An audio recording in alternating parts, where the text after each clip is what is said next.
Good evening, good morning, good afternoon, wherever you are. How y'all doing tonight? How's it going? Trucker Kev, good to see you in here. Good evening, good afternoon, good morning.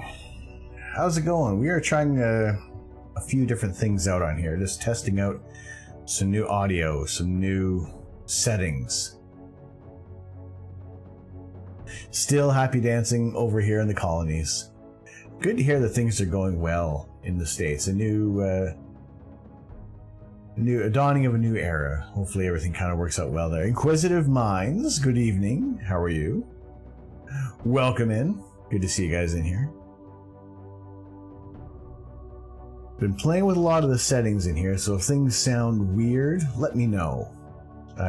If the background music is too loud, I've changed that a bit. It's more muffled. But if it still seems a little loud, let me know on that. If the internet cuts out, I will tell, because I will get a frowny face.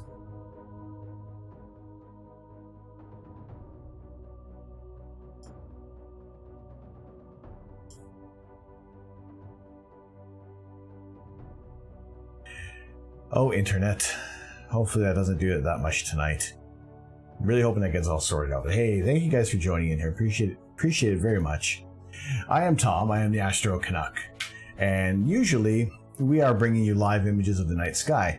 However, tonight that is not so much the case. It's our typical rainy and windy UK weather. I am in the east of England. It's not always the absolute best weather that we can have, but we try and make do with what we got. So when the weather's like this, we are doing some more astronomy related secondary activities almost. Tonight I'll be working on the latest emote, which is not yet available, but I want to have it ready. I want to have at least maybe produce some hype for it as well, just to kind of see if anybody wants to help unlock that emote. But that's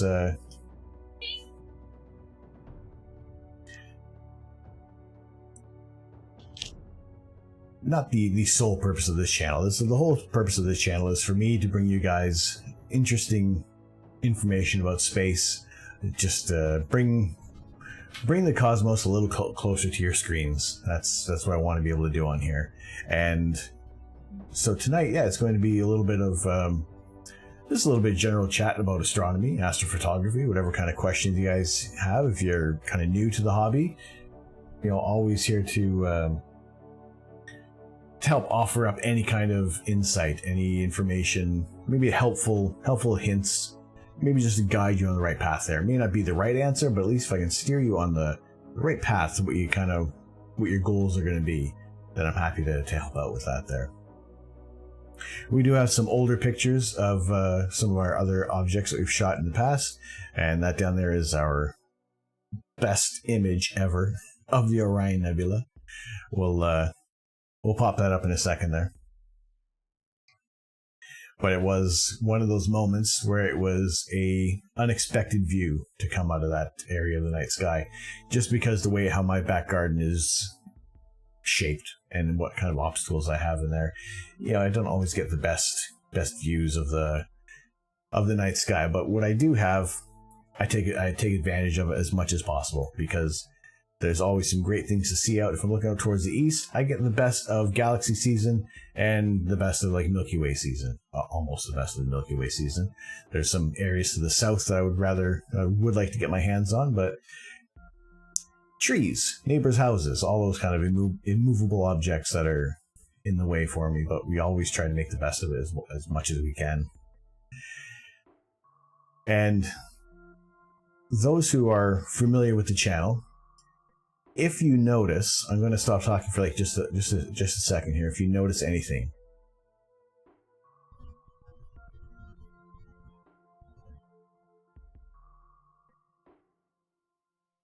I have my heater on. I have the fan going. You shouldn't be hearing anything in the background.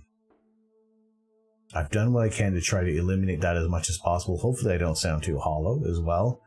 It's just some more options of what I'll even turn off the filters of what I'm using here. Let's see, just to so you can have a listen and notice what the background noise is.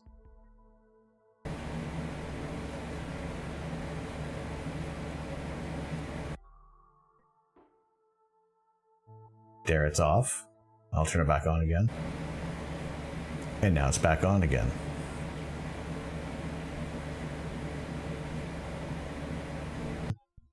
So these are some useful audio filters that are on here. These are called Reaper plugins, and they work fantastic. I think the sound is coming out a little better there, and yeah, hopefully we can. I can stay warm when it's cold in here, and you guys don't have to suffer through the sound of a fan going on and on. So at least we're able to get that sorted out and just try to improve things a little more. So in a way, some improvements kind of come along the lines of smaller things. Like, they don't even be like grand visual improvements on here, but I think this is an improvement on the audio aspect of helping it sound just a little bit better to you guys. For those who are wearing headphones, if you're listening to any of the streams, you're definitely going to pick it out a lot more than if you're kind of having your heads or just like your phone, and it's all right there, and it's just around the ambient sound, kind of drowns that out. So adorable. How you doing? How you doing, Pookie? Cookie. Me want cookie. How's it going?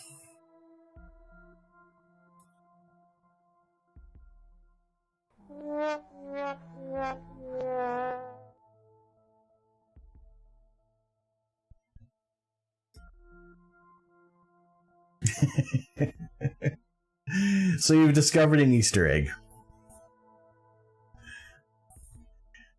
I have hidden. I'm starting to hide. It's not in the theme of Easter. It's more in the theme of the nerdy, geeky video game, movie, pop culture references that I have hidden on the channel.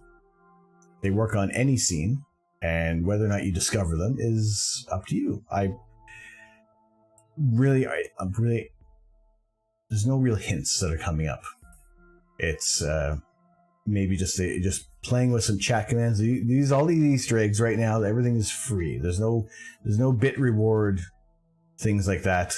It's just all chat commands that certain phrases may trigger a response, and you'll know if it works because a little something will happen on here.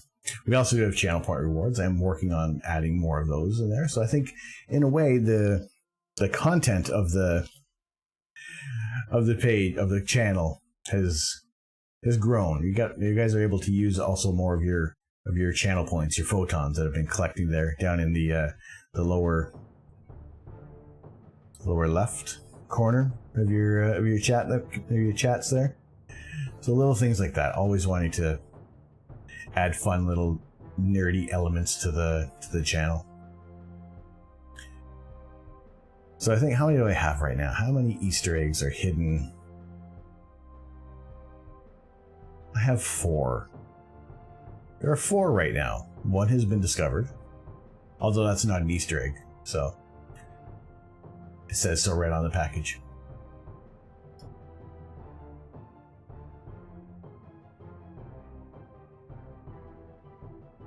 And yeah, that's just a fun little thing there. Let's give him a warm welcome, because his whole career depends on this next important message. Well, I've been...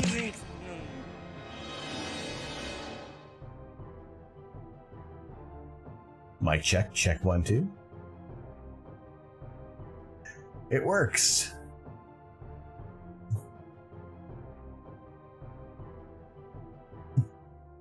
Hey, internet, you went away. Come back. This is...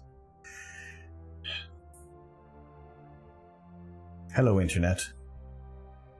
Now, if the internet does... Your mic is fine. I just like that little character. I like it too. That was when I was thinking about doing something for the mic check, even just for the icon. That's the immediate thing I thought of. Going back to the old cartoons that I used to watch. That was like the only kind of microphone reference I could even think of.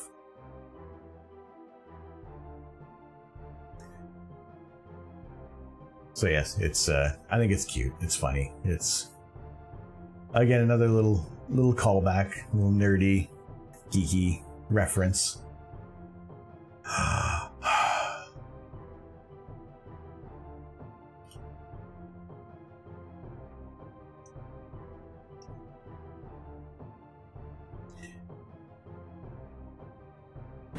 There we go. Is the computer gonna? Are we gonna?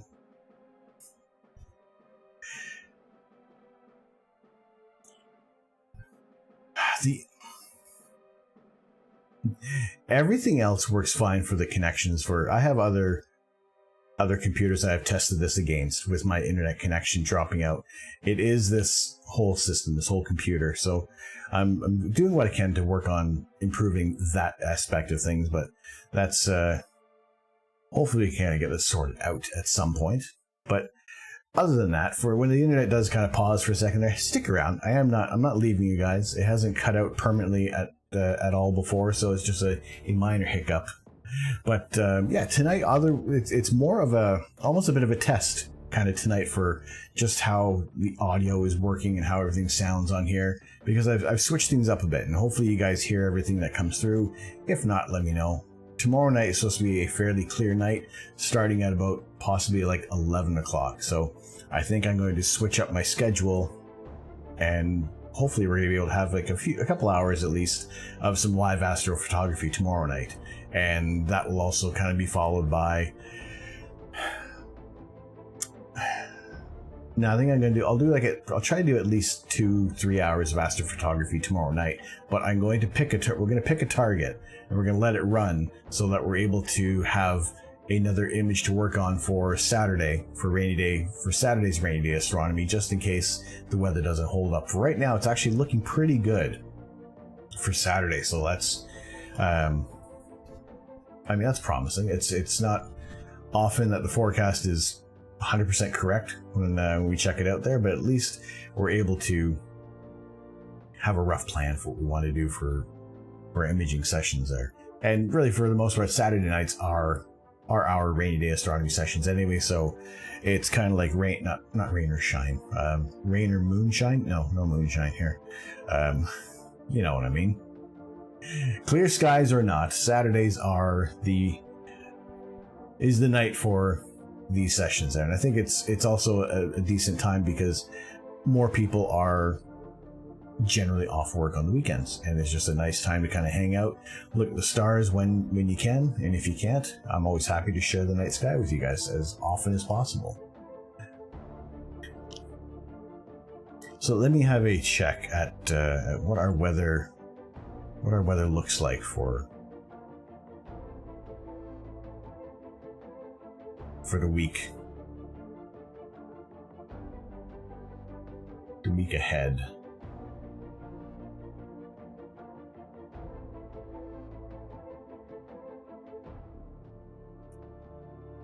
Because that will kind of at least help dictate a little of what we can expect to see for the week coming there. So it's tomorrow night is looking, it's shifted. It was about 9 o'clock that the weather was going to be clear from tomorrow night, but it is again shifted back to 11 o'clock now, and tonight is it's out of the question tonight for any imaging, is we're at 30 mile an hour winds. We're getting up to 33 overnight. So, and just rain. So that is not much of an option. Tomorrow night is still holding steady at 11 o'clock. We got some clear skies coming out. Saturday, clear skies for, now it's kind of shifted to midnight on Saturday. I mean, Saturday's no problem to do a bit of a late night session if we have some clear There's some cloudless skies. What's the rest of the forecast look like there? A little humid.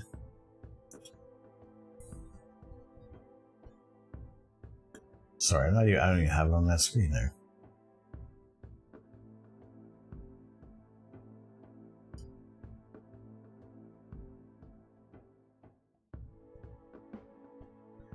All right, so our weather.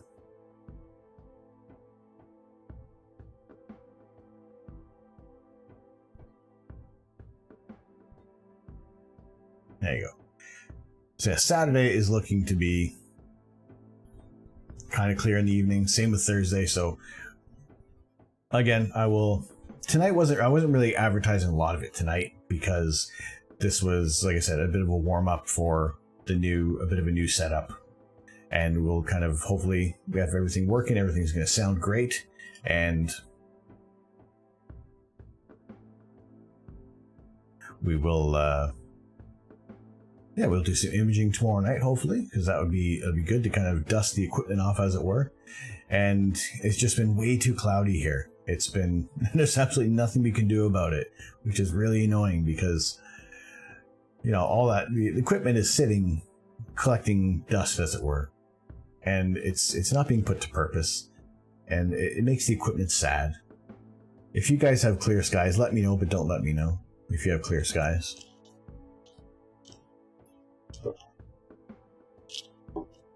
Because I'd be mildly jealous. Lux, Astro Lux, how you doing? Good to see you in here. How are things?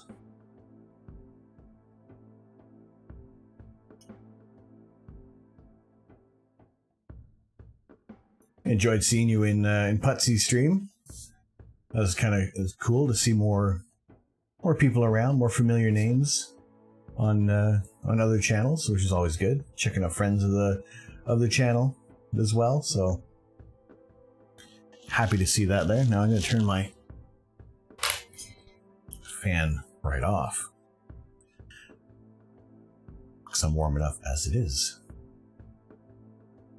But I did improve the audio, so you're not going to hear any humming, any fan blowing. So it'll just be me. The soothing sounds of Astro Canuck. Talking about the night sky. Two Central, how you doing?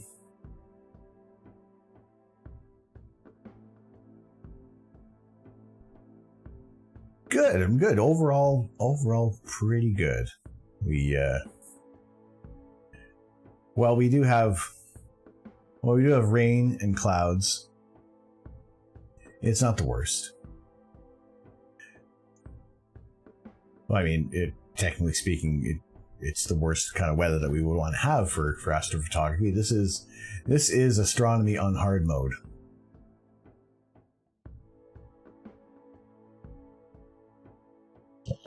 So we do what we can with this one there, and we will, like I said, we'll be doing a little bit of changes. Not changes, sorry. We'll do a little bit of emote design, kind of get that prepared, build up a little hype for the new one there. It was supposed to be clear last night, and then bad snow squall came in with gusts of 110 kilometers an hour. Gornsey, holy potatoes. That's not the kind of weather you want to be set up in. We got about 33 mile an hour winds overnight, and I don't even know what the gusts are getting up to. I've secured the scope as best as possible there. I mean, it's been worse, but I'm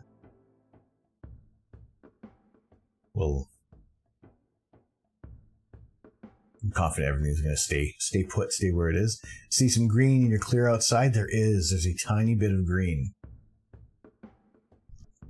We got some green for tomorrow night. So hopefully that's going to hold up, and that's going to be exactly what we want. It'll be a little bit of a later stream. So I'll probably be starting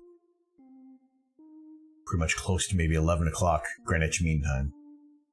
But if the weather's going to start to push forwards in our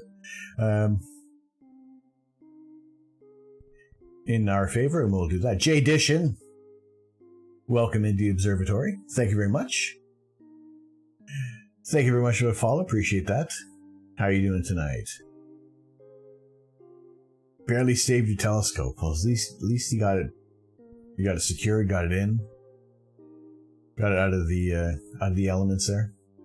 Like I said, I've only been caught once in the rain with the equipment, and saved it pretty quick. So it's just annoying when that does happen, when you have like clear skies forecast and just out of nowhere the weather turns on you, and it's just that mad scramble to get things in, get things covered up in the meantime. You get the usual when it's 100% moon. That does seem to be, it's like the moon has a terrible control over the clouds. And when it's full and in your face and high in the eastern sky, it's a bit of a tough one. Emily, no problem. How are you doing tonight? Thank you very much for the follow. Welcome into the observatory. Good to see you in here. For those of you new to the channel, I am Tom. I am the Astro Canuck. And usually, this telescope out in my back garden in the east of England is uncovered, and we're looking at the night sky. We're looking at galaxies, nebulae, star clusters. My neighbors. But unfortunately, we are under cloudy skies. We have 30-mile-an-hour winds kicking up out there, so it's not the best kind of conditions for astrophotography right now. Doing well, excellent. Good to hear that. Aside from the cloudy skies, it's fantastic. We are just having a bit of a mixed nuts edition for tonight, as I like to refer to it as, where there's all sorts of different aspects of astrophotography, astronomy, and kind of almost any other little bits here. I know there was a SpaceX launch earlier today with some more Starlink satellites going up, and it looked like everything worked out really well for that. That was the eighth time they've reused the same booster rocket, the same booster for the launch. I think that was amazing for SpaceX to have that new milestone in there.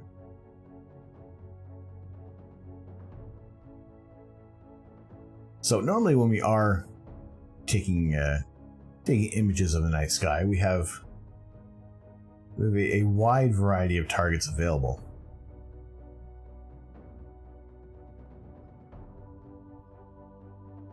And have been partial to this area of the night sky of the Horsehead Nebula.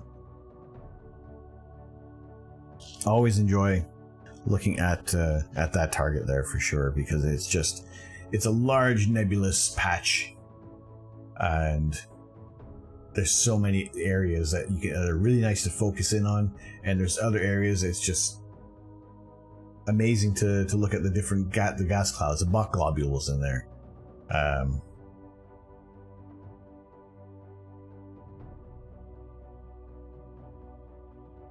That's weird. Never had that one before. I think that's just same. Commands is the same as exclamation CMD. Just kind of a bit of a shortcut.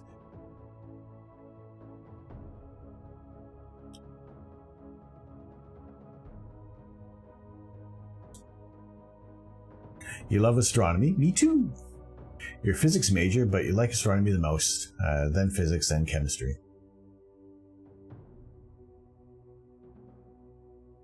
Oh, wait, not. Pardon me. Well, appreciate you coming in here. We have all sorts of people who kind of pop in. Those are, we get some experienced astrophotographers, people who are new to the hobby, people who are, fans of astronomy like yourself. Sergio, how are you doing? I can see a window with a white light in the background. Does that create a problem for the scope? It's not so much. It's I don't even point out to that area of the night of the sky there, so it's not too big of an issue there. Also, at the same time, my neighbors leave that light on all the time, but for the most part, I'm kind of pointing out northeast, or just out towards the north. Oh, just don't mind me, just testing. No worries.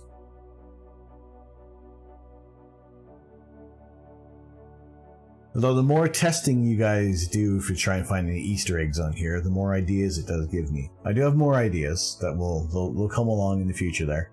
I'm still new to working on a Leorn board and kind of implementing chat commands. So,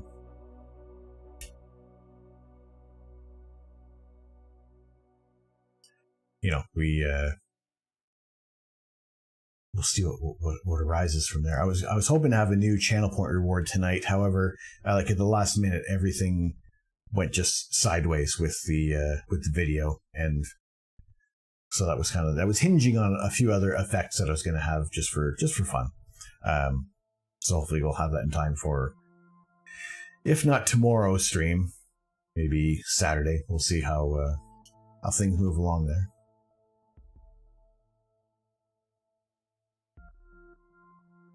But yeah, does it start with /? I mean, there's already a bit of a hint somewhere you've uncovered.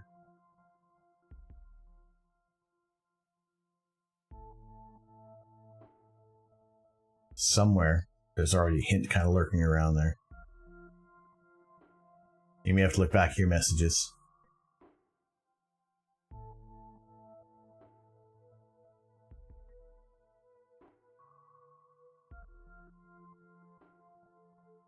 So yeah, some of the other more interesting areas of the night sky that we've had a look at. I always try to save as many of the images as possible because, you know, there's always times like this when we want to look back on things. And looking at this area of the Horsehead Nebula, I thought that was a fantastic opportunity to get this shot because it's also an area of the night sky that I don't often get to image, and it's just mainly due to just the positioning of my telescope. And yeah, it's just not in an ideal spot to have this the whole scope set up there. The important thing is I do have a clear shot of the North Star, so I can make sure my telescope is polar aligned. And like I said, also looking out to the east, where a lot of the interesting Milky Way objects do appear, and pretty much straight up towards the zenith, and where you get the Milky Way, the thinner area of the Milky Way going overhead there. Either I'm stupid or you're some Easter egg genius. Probably the second one.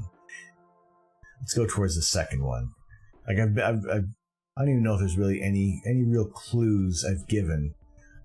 More along the lines of just thinking about. I like pop culture references. I like nerdy video game stuff. You know, that's about as much as the information that you're going to get right now. And then eventually I can probably have to change things up. So at least that gives me a bit of a dynamic thing to do on here when it's a bit of some passive entertainment. But yeah, looking at the Horsehead Nebula, it was this was originally going to be like one of the first targets in Orion that we were going to look at one night, but I kind of got distracted by the Orion Nebula, and it was one of those targets I hadn't seen in such a long time.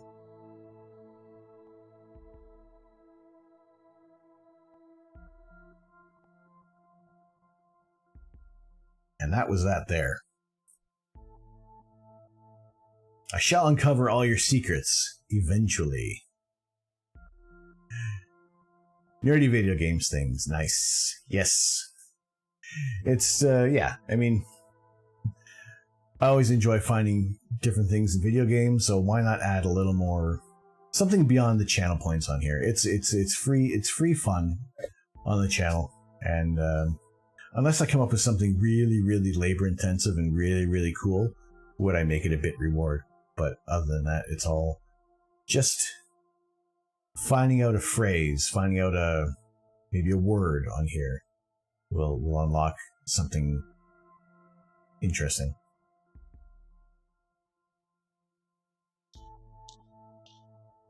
But yes, the Orion Nebula. This was a shot that that I was happy to get. This is the same thing as the core of the nebula in the trapezium cluster that's in the middle there. Those bright stars at the center. It's kind of making it's forming this whole stellar nursery. And in a lot of astro images, this area gets really, really blown out when you take an image. Like even at this, which one? I want to say this was maybe. I think this was about 30 seconds or a minute on this on the Orion Nebula, and you just see how quickly that core can really get very, very blown out from the overexposed is the word I'm looking for with your camera. But there's just so much so much detail and nebulosity surrounding it that you really have to bracket your images essentially and make sure that you're getting that core detail. And then there's a bit of a longer exposure. You can just see that core is like completely blown out. However, exposing all that wonderful wispy areas of nebulosity surrounding the whole area. And like even I hadn't shot this. I originally shot this with a DSLR, and that was about 3-4 years ago now.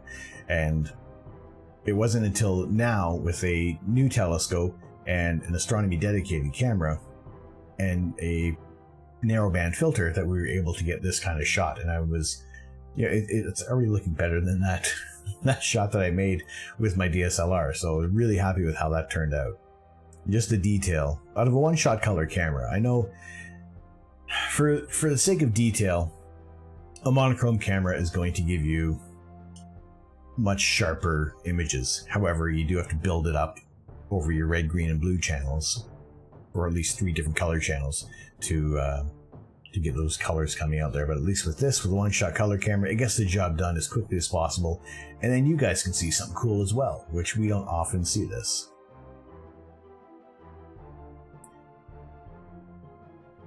We spent the last 2 hours working on the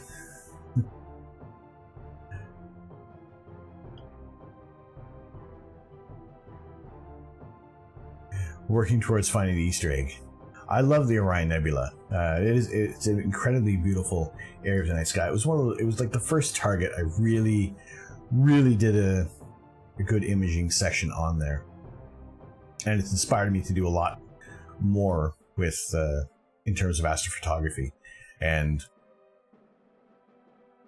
it's one of those targets that's great for beginners, but at the same time, experienced astrophotographers can do a whole lot more with it. You can see it with the naked eye, which is fantastic. It's when you're looking at the 3 stars of Orion.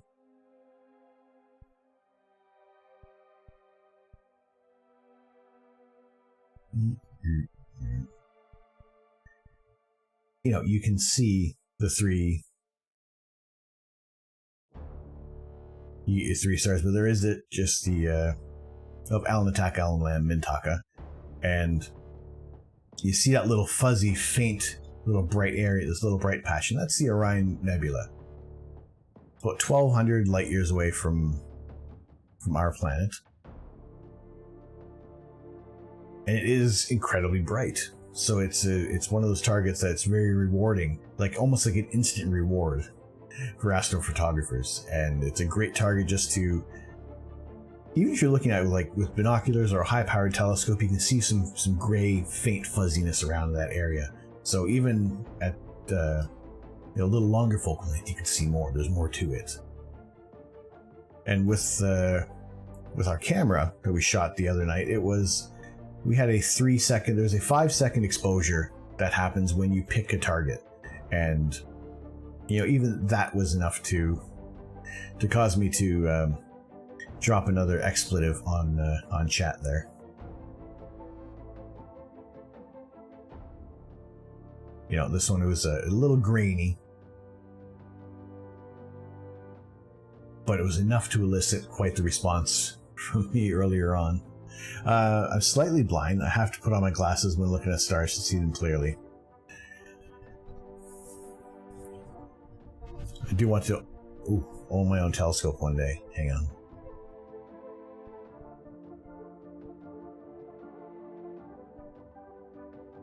I can just hear the wind howling there.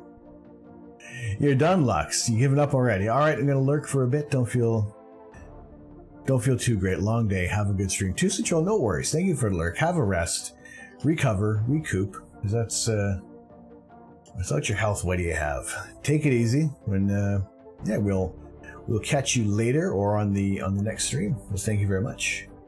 Thank you very much for the lurk. Appreciate that. So yeah, the wind was just howling. That tree was moving. Maybe the tree will fall down by itself. I won't have to pay anybody to chop it down. Mother Nature will, as long as it falls away from the telescope, that'll be fine.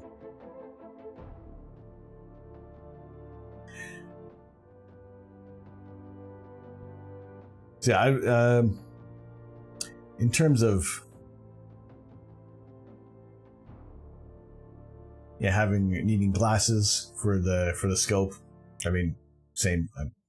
I mean, not so much in terms of how blind. But yeah, it can be a bit of a pain with some eyepieces. They need to be a little more friendly for spectacles. But what kind of telescope were you thinking about getting?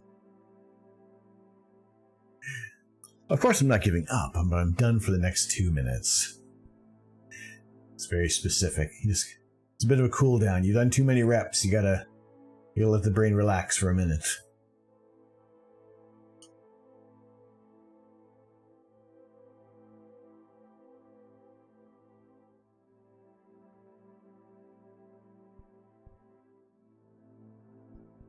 Right, so that shot of the Orion Nebula, as grainy as it was, just to see that come out of the other end of the camera and not knowing that I was going to get the shot, because there's trees. You can see the tree in the back garden.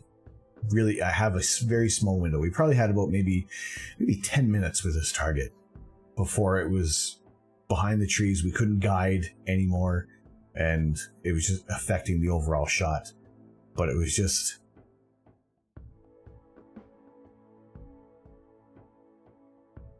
one of those targets that it's... If you're kind of looking through, you wouldn't see it in color so much, but if you are looking through...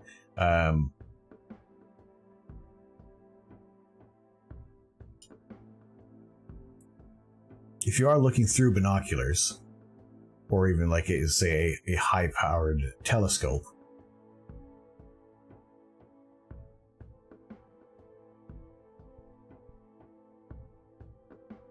or a high-powered telescope, you're going to see something kind of similar to this, but more just gray and smudgy. Space.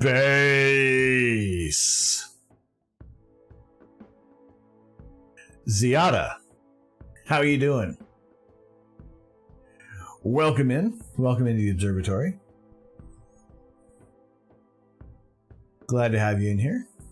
We are looking at some old photographs of the Orion Nebula because that. We have crummy weather here. But we did get some time with the Orion Nebula.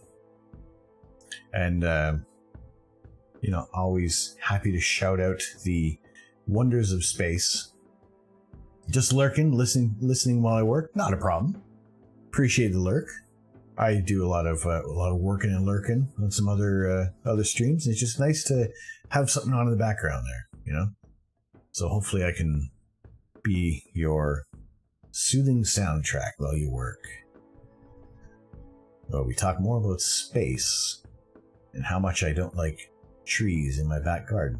Trees are meant for forests, not your back garden. Neighbors. Don't get me started on neighbors. Their houses block so many areas of the night sky.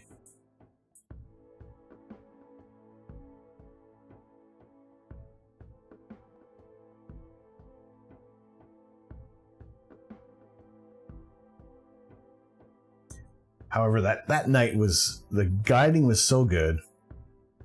You pretty much couldn't get a bad image the other night. And hopefully tomorrow will be nice and clear, because generally when you do have a storm kind of rolling through, that high pressure system that follows really kind of clears things out, and even the sky calms down a little bit more. Your seeing improves. There's not as much turbulence in the atmosphere, so you're getting less twinkling of stars, and you're just getting nice bright points of light in the sky, and it's just that much better that much more enjoyable to shoot. Shot a wide field 27mm Orion, and the nebula was overexposed. Used 30 seconds at ISO 800. Kind of strange. It's incredibly, to a camera, the Orion Nebula is incredibly bright, and it's easy to overexpose that center area. So yeah, doing shorter exposures to kind of make a little bit of a high dynamic range and just blend those images together. And that's what I kind of did with the ones that we saved. And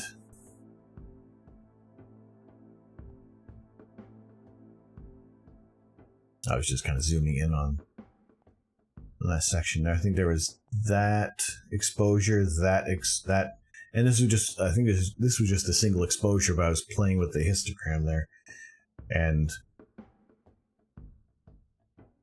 just kind of being able to combine these four, this one, that one, and that one for more of the wider details in the nebula, and just kind of work those together, try and get some kind of HDR composite image there, and see what we kind of come up with. And that's just another.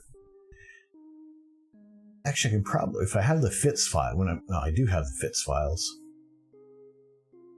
I should be able to do that anyway, because this was just a histogram stretch on this image, and these are low quality JPEGs that I've actually saved for these screenshots.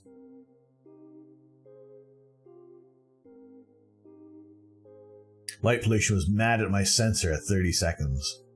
You don't have any filter on there, do you? You said you're in a Bortle 6 or 7?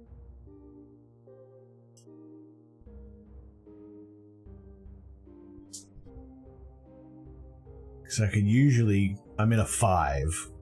I say 5, say with some air quotes there.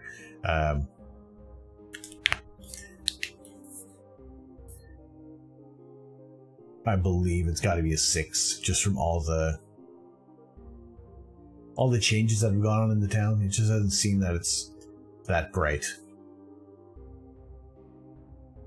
You're a Bortle 4 and you still are dealing with light pollution. Alright. Well, guess so. You're Emily on Discord. Alright, no worries.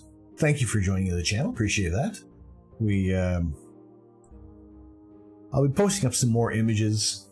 Like these ones that we're looking at now. We'll have, I guess, have the larger ones available on the channel there, so you guys can have a better look at things. So we're not just staring at it on a smaller screen, or whatever kind of screen you're looking at right now. And yeah, for those who are, like I said before, those who are subscribed to the channel, I am adding some of our stacked data on there, so you guys can have a go at processing any Astro images as well. And we'll all be working from the same stacked image, so it'll be nice to see what kind of information you guys get out of there, if you do feel like doing that at all. You like the images, so freaking awesome. Thank you, appreciate that very much. This is what I like to do. I like to be able to show you guys some interesting areas of the night sky that maybe you just don't have a chance to get to. You may not have the opportunity to see them with, and maybe you don't have a telescope, or maybe you just are in a very heavily light polluted area, and the filters, the cameras may not just be at your disposal. So that's what I like to do here, is to be able to share the night sky with you guys as often as possible. And it really bums me out when the weather is looking promising and then it turns on us, and then I can't do this, can't hang out with you guys doing what I want to do on this channel. At least kind of doing something like this, a little bit of a chit chat about what we plan on doing, what we're going to do in the future, or if you're just too lazy to set up. That's I've had those problems before as well, and that's why I'm happier that I have this outdoor cover on the scope, and it's worked out really well, and it's saved tons of time. Like, I'm able to have things set up in about 20 minutes on a really good night, maybe 15 minutes. And as long as there's no problems with the equipment, it's more of just kind of getting all the cables back out there. I've started bringing in pretty much all my power supplies now that can't be covered up, as I've lost a power cable in the past. So trying to keep that as efficient as possible. And we did get a new dew heater system that also worked as a secondary power unit, which really cut down on the cables. So I really don't have to bring out 2 cables for the night to get started there. So everything else is kind of self-contained on the mount, so that works out really well. And yeah, in the past, I've been too. I guess it is almost not so much late. Well, I guess I'm trying to pick my words a little too carefully here, but you did say lazy, and it is one of the. It's easy. It can be easy to talk yourself out of doing something, and even just convince yourself that it's not going to be worth it.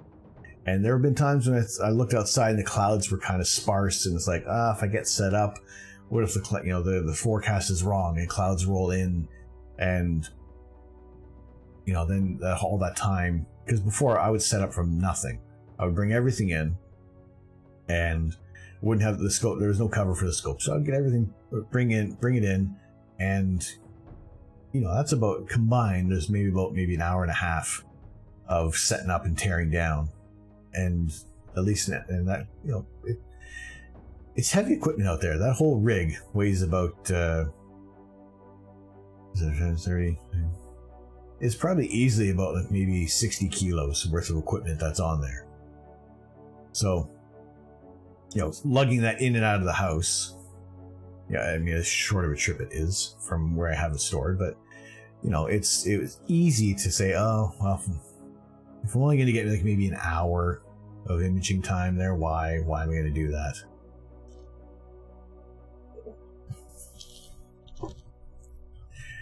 $60 kilos, that's nothing in space. Hey, Putsy! Wee! Woohoo!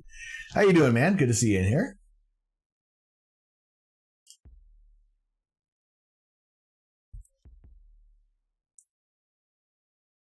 Everybody's starting to know everybody. I love it. We are expanding. We're expanding the community.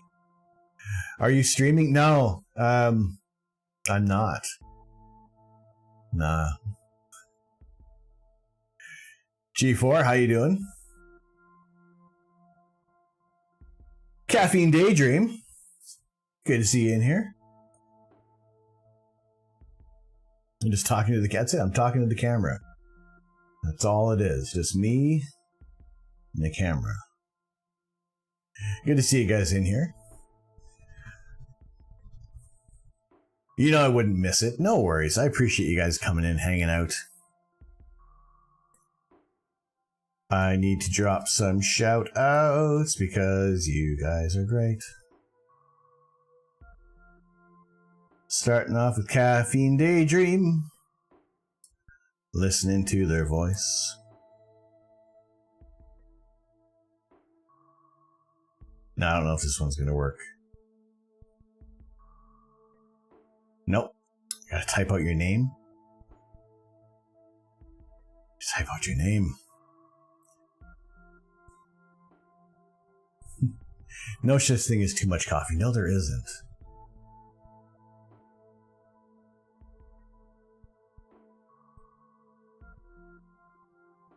Been looking for a bit? No, that's no problem. I appreciate you guys just hanging out, It's just always good seeing whether you, like you said before, if you're here for a short time, for the whole stream, it's just good seeing the support in here. Oh, come on, internet.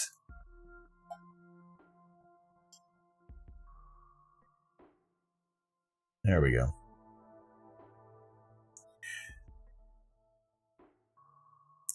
Until you go like that Futurama episode. Which Futurama episode? Oh, I know, with Fry and his There's 100 cups of coffee.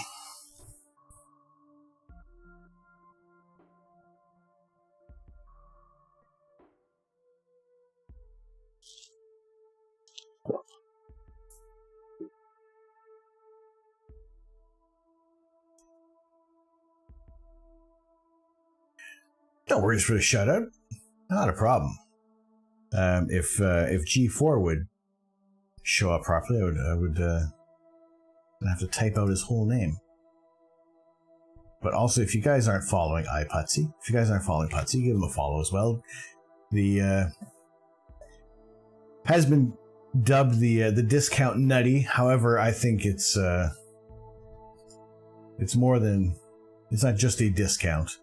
You're getting a very good product with Putsy. He works really hard on his stream, and a lot more interesting channel point rewards than I have. Although I'm doing it. We have ventured into the world of the Orion board. So we do have our channel point rewards. There are a few Easter eggs hidden on the channel here. And those will continue to grow as the weeks and months progress, and as my proficiency in the Orion board improves. We'll be doing some interesting and fun stuff on this channel here. More than, at the heart of it, it is astrophotography. It is looking up at the night sky and proclaiming, "Holy crap! Look at the Orion Nebula." But to have some fun little passive bits going on the channel, it's just a little bit of an extra added bonus. Gives you guys something new to look forward to. And I know right now, the kind of newest thing right now is that I've improved my audio, and you guys can't hear my heater running. And the music is just a little more muffled. It's just a little more easygoing, a little softer on the ears. So, some behind-the-scenes improvements that have been going on. Those are kind of more the new things on the channel. And like I said, there'll be some more changes going on with the layout eventually there. You have great followers. Well, thank you. Appreciate that.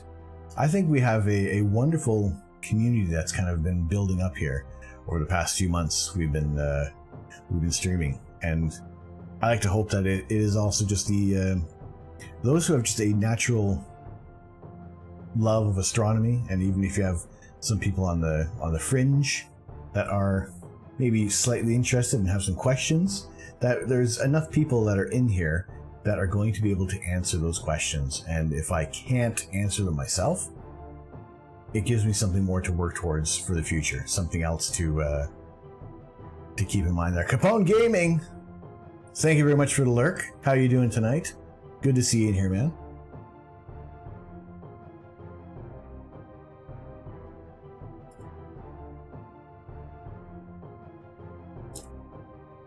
If you haven't had a chance to check out Capone Gaming, excellent energy on his channel.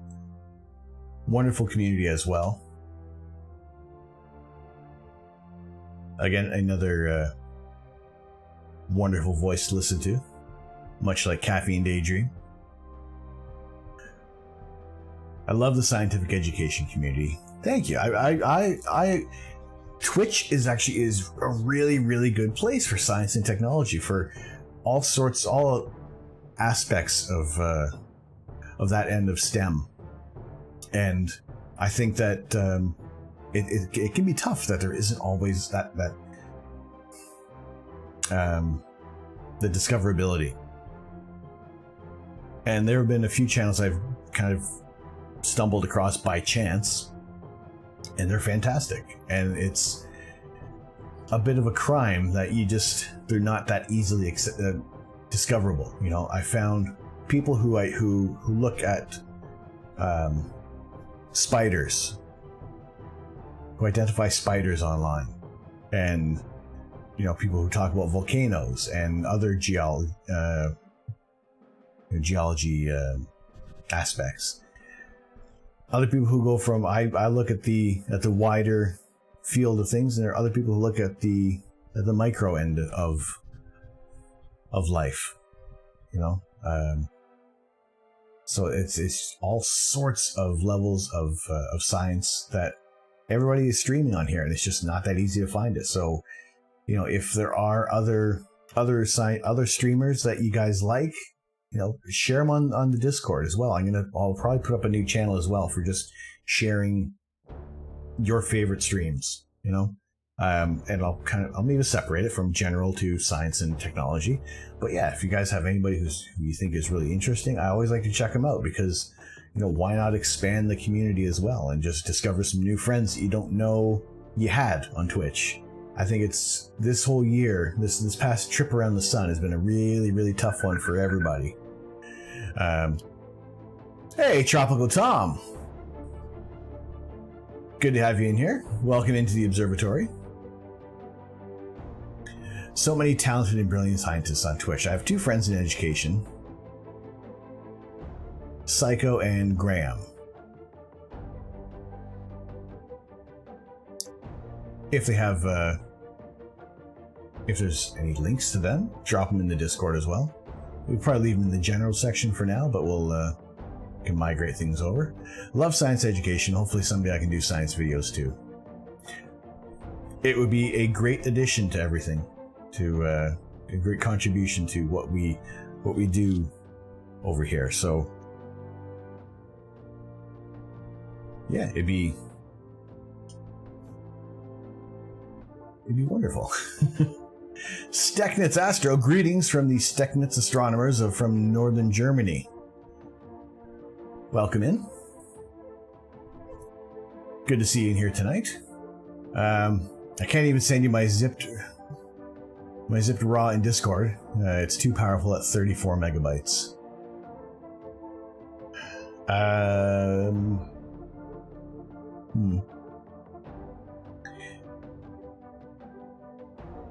In Lux, in that folder where I have the stacked images, the subscribers on Discord, are you able to drop that file in there? Does it work that way as a shared folder? Because if it does, let me know. If you can drop a file in there, then we can have a look at that a little later. But yeah, it's good to see everybody, like, from all areas of around the globe, who are into astronomy and into astrophotography. Even if it's just pointing your cell phone, your mobile phone, up at the night sky, taking a 30-second exposure, and you see more than you can with your meat cameras. It's just that much. That it opens up that much more of the cosmos to you, and you know, maybe you'll see a little smudge in your image, and it's not just a fingerprint on your lens, that it's actually an area of nebulosity, and you want to explore that further. And then you go out and you buy a little small star tracker mount, drop your telephone or your phone or your camera on top of that. You know, then you discover that your star tracker just isn't doing enough, and then you go out and buy a giant mount, and then you realize that your mount isn't doing enough, and then you realize that you got to go out and buy an entire observatory. And by that time, you're trying to look for grants from the National Science Foundation, or anybody else is going to give you money to build a giant telescope on top of a mountain. All that because you looked at the night sky with your phone. It is howling out there right now. And every time I move over to that scene, the tree has calmed down a little bit there. But it's moving. I don't even know what our wind gusts are supposed to get up to. Alright, that doesn't work like that.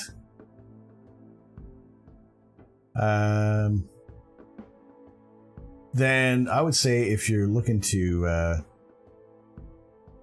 share the image, send yourself a WeTransfer file, or if there's another web hosting thing. Do you need a special app to take a 30-second exposure with an iPhone? I don't use my iPhone much beyond as a work phone and my kicker light behind me. I do know on Pro mode with Android phones, 30 seconds kind of comes standard. Yeah, for an iPhone, I know there's apps. I know people have talked about apps, and for the life of me, I can't remember off the top of my head what it is.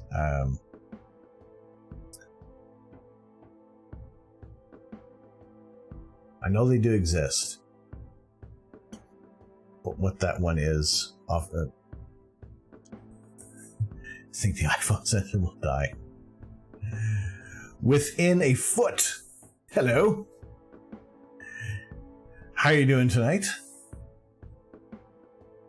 If you guys are iPhone users and you have an answer for Tropical Tom, appreciate that. Scout Dickens, how you doing? What's up? Good to see you in here. We are currently looking in sadness at the cloudy, windy evening that we have right now. Well, ideally, we would like to have some clear skies where we can actually look at images much like this of the Orion Nebula and other wonderful areas of the night sky.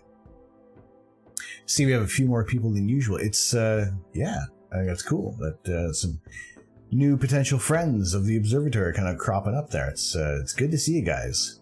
For those who are new to the channel, welcome in. Welcome in, guys. I am Tom. I am the Astro Canuck. And whenever the skies are clear, we are sharing live images of space with you guys. Nights like this, when it is kind of cloudy and crummy and just generally disappointing weather, we're able to kind of look back on some images that we've taken in the past and just chat about astronomy, astrophotography, and just where we kind of want to see things going on this channel. You know, we've been doing this since the beginning of October, and it's been a wonderful response from a lot of people who have come in here. And, you know, you guys make it worthwhile coming out, just shooting the breeze about, you know, my favorite science, hopefully yours as well. And I feel that tree is going to snap. If it does, as long as it snaps in away from the scope, that's fine. And if it does, that gives you some great shots to the west. So think collapsing to the south. You know, that's what we want. Otherwise, it's a bit of a costly collapse. Although, if it does fall, it'll probably hit the roof before it hits the scope. I'd rather it not fall overall.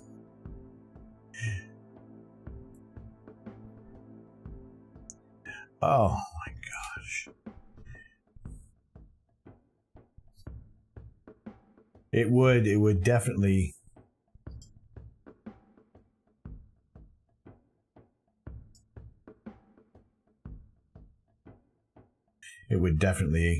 improve things there. It would at least it would give me more access to the Milky Way at this point in the season, because it's all out towards the southwest at this point. So we're really starting to look out to interstellar space towards the north when that kind of view that I have with the scope. So,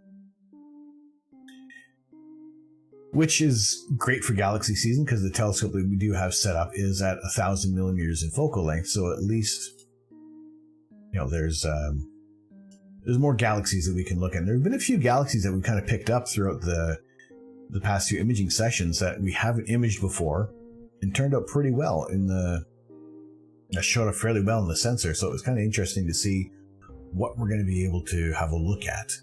And, you know, I think it's with this scope, this camera, again, there's pretty much for like the next year, maybe even year and a half, depending on what targets we can see. These are all essentially new to me in terms of my equipment, and it's targets that I haven't been able to image before, because, you know, this was the DSLR camera I was using, and now it's in semi-retirement as our webcam. So at least it's still doing its part, but I have a more efficient camera hooked up to the telescope. I have a telescope that is better designed for astrophotography, whereas the other deep sky scope I had, it was it was slow. Its focal ratio was f12. This is at about f4.8, so it's much faster, much more efficient at collecting light. The tree company can repay your scope. Well, maybe if someone did kind of nudge it. Partial answer. The iPhone 11 and above do not require special app for the exposure. For time exposure. Still checking for the 7 and 8X. I remember there was... I don't remember specifically, but there was a video from Astro Biscuit that he put out there, and it was... There's not a lot of videos on his channel. He is... the videos that he does put out are fantastic. But there was one that he was like... It was an auto exposure app that he had that did... I can't remember if he had an Android or an iPhone. But it was maybe a couple of years ago now that he put that video out. So if you check on Astro Biscuit's YouTube, I know he was doing some time-lapse photography and he was using that. So maybe that might be the next look there. I wait for March to see that core rise in the east. Yes. I won't have much view of the core. Just the houses and the neighbors. It's a shame if they don't move, that the houses move as well, you know? Kevlar! How you doing tonight? Good to see you in here.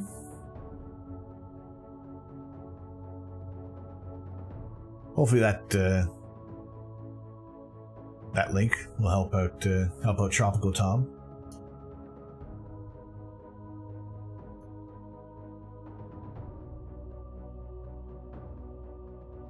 Because that's what I do like, that there is other people who have some experience with these, with certain aspects of technology that they create a workaround with. And I do feel that there's a lot of existing technology that we have to work around, and you know, I've said before about Photoshop, bend to our will to do what we wanted to do for astrophotography.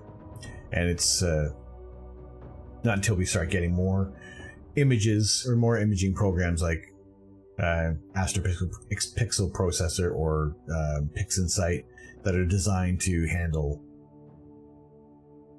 astrophotography.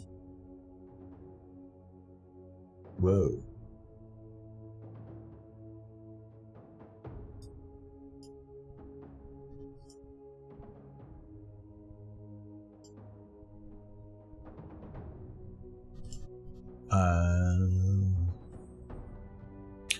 Right. You guys still see me, yes?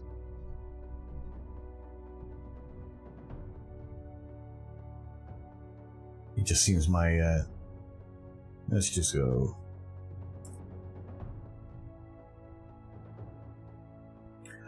That's weird.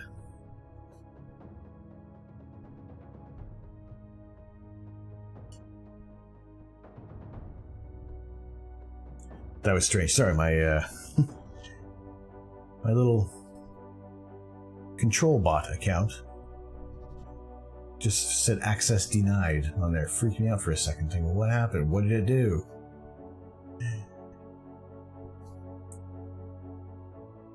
Because, you know, there was issues with Twitch a few weeks ago where just everything wasn't working. But there we go, we're good. But yes, keep things on track there. Thank you guys for coming in here. Appreciate that very, very much.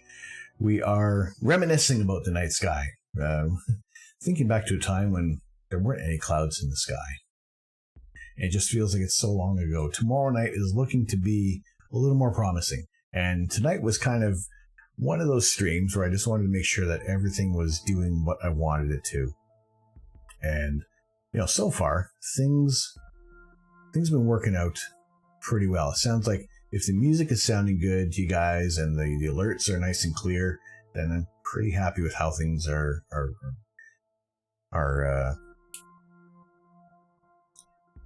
working here, because I've switched things up for audio, and it was a bit of a task, and with the help of Putsy as well, who helped guide me through this setup, and I appreciate that incredibly.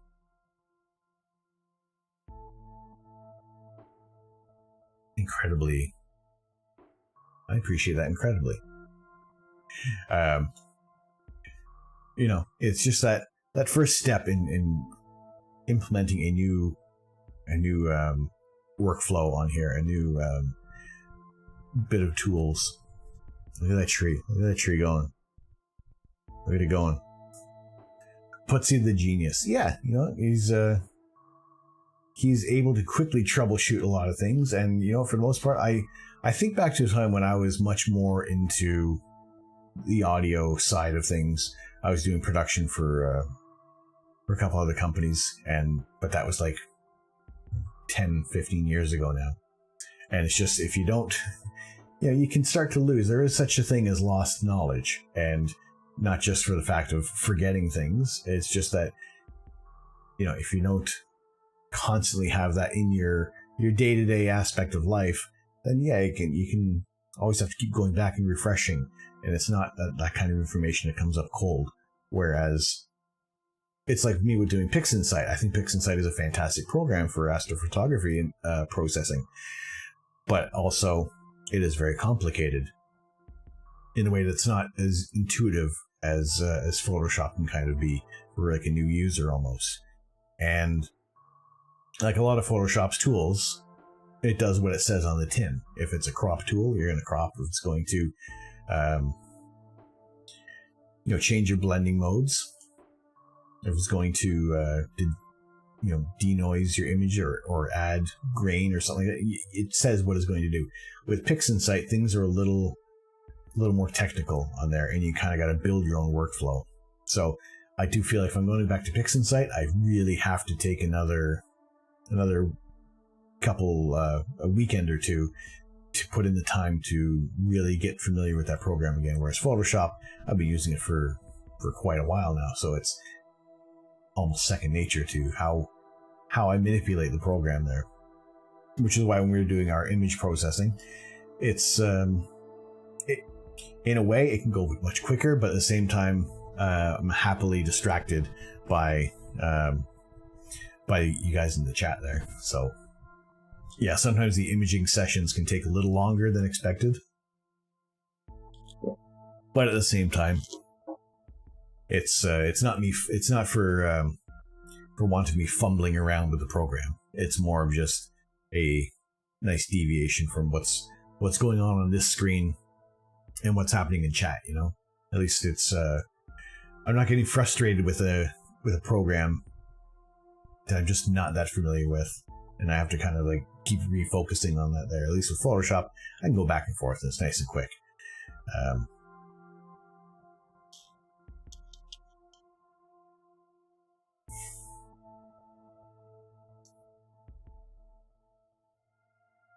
Now I'm just waiting for that to recoup.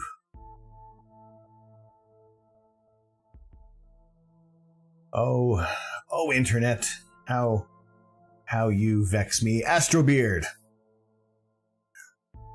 we're on error 3000. 3000 errors, holy crap. Nice beard, thank you. Wait, can I mimic that emote?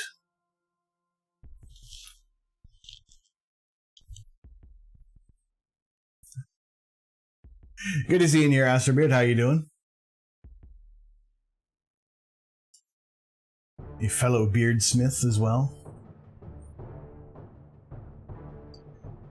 Oh, thank you, Emily. Appreciate that.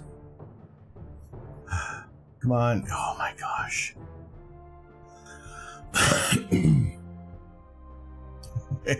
hey, guns are banned in your country. Oh, all right.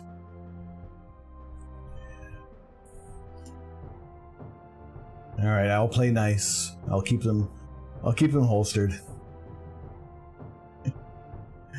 Life is good. Excellent. How are your skies? Bill Nash? I know.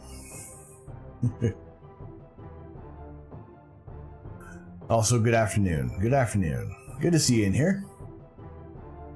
Internet is worse than the clouds. Yeah, I'm having it's not even my internet now. It's this computer that's doing that. Hopefully we can get things sorted out. Guns are banned. Guns are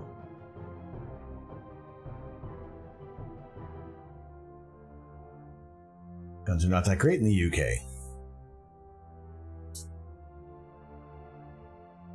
Your skies are cloudy. It's supposed to snow tomorrow night.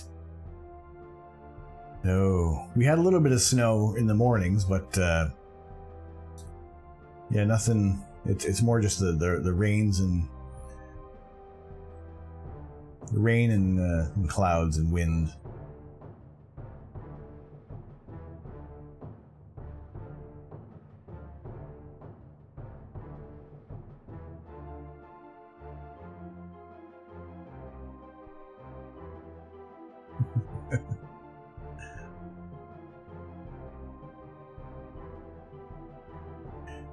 Had a couple of clear nights, enough to do some testing and star party. That's good.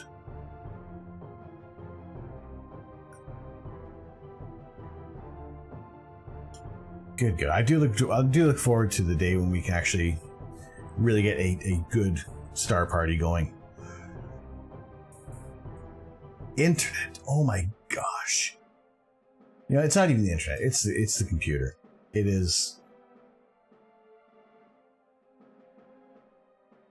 this computer, because it can't be my internet connection at this point, because my other monitors that I'm using, everything's working fine. Although I do see me still working. There's some dropped frames. 2.5% of dropped frames.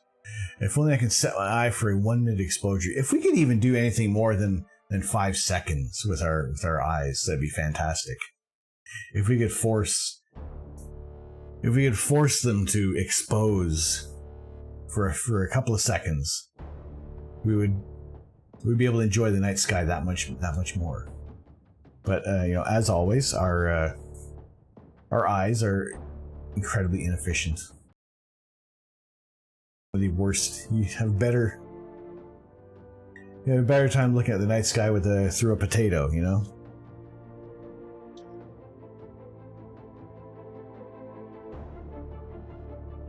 But yeah, it's at least we have our phones, we have our cameras on the phones there.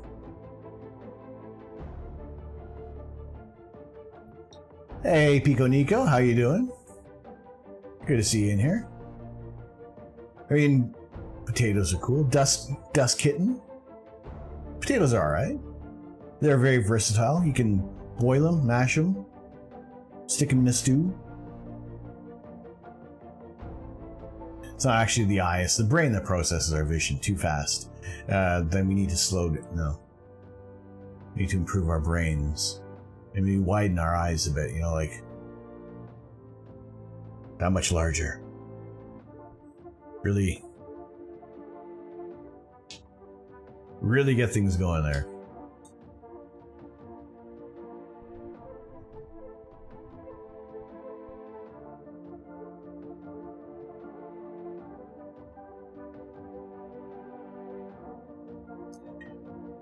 Gotta wait to pay for a sub. No, hey, that is all.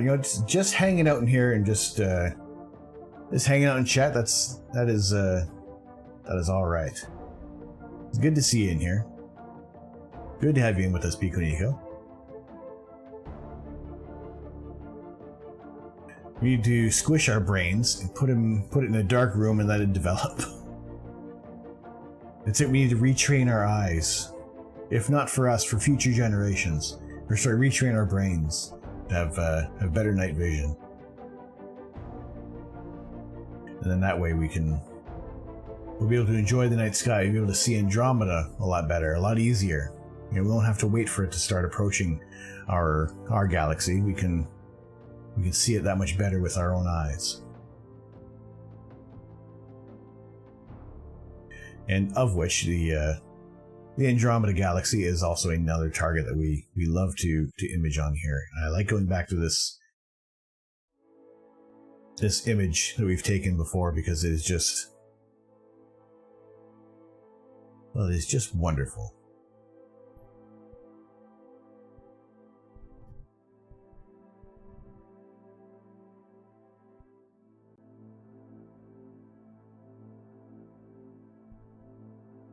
There we go, and that is that one there, the Andromeda Galaxy. I can catch myself calling it the Andromeda Nebula still.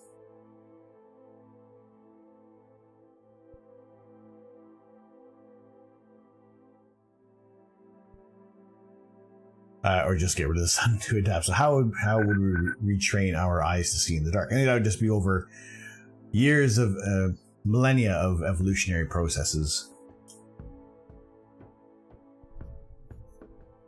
Hey, Duskitten, thank you very much for the follow. Welcome into the observatory. Glad to have you in here with us. Welcome to our community.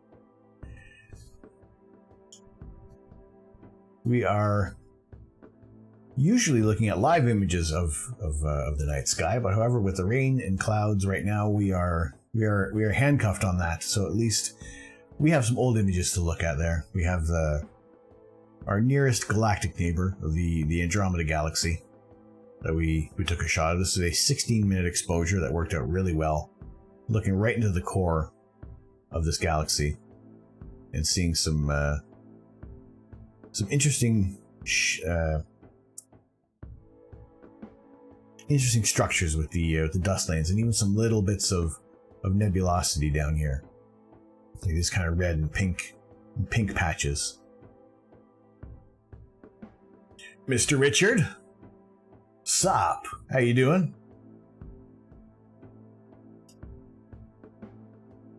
Hello, hello, hello.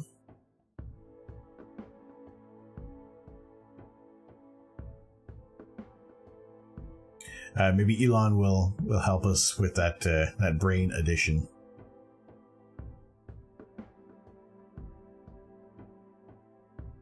Well, I mean, if you can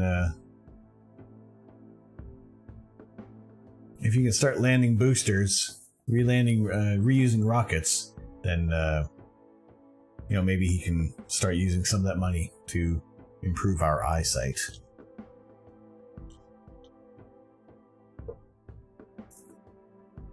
Or we can just get a big ass pair of binoculars and just wear those 24/7. Just replace it with interchangeable solar filter covers on there. I think that would work out all right.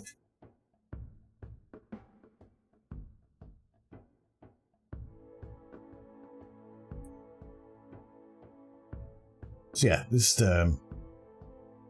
we have shot some other areas of the Andromeda Galaxy. We've looked at the core. We've explored some of the satellite galaxies around there. Let's see, where's some of our fringe images of Andromeda?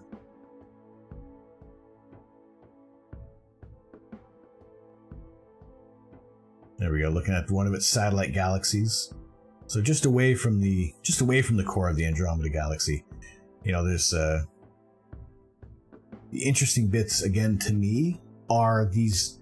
Well, how well they're going to show up on your screen there, but it's these little pink red areas, and those are more nebulae within the Andromeda Galaxy itself. I think that is amazing to pick those up with the camera. It's such a, I think it's probably it's either 10 or 16-minute exposure. Just being able to see those areas around there, because generally when you're shooting a galaxy, you do want to use more of a broadband image because you're going to see more of the surrounding stars within the galaxy. You're not going to, kind of uncover these little areas of nebulosity there. But because we are using a narrowband filter, and I don't have a filter wheel, and I don't want to go out there and change the filter and refocus with each new target, pardon me, we kind of stay on that same filter there. Do you use a flattener reducer with your Skywatcher 72 ED? I do. Reminder, check the Discord. Been done with them through the month. Yes, Yes. We'll pop back over there. I used just a one-to-one flattener on there before. Then I did switch over to a Altair Astro Star Wave, I believe. 0.6 reducer flattener on there, and I think I got much better images with the reducer. That was with is it a light wave? Altair Astro Light Wave, I think it was.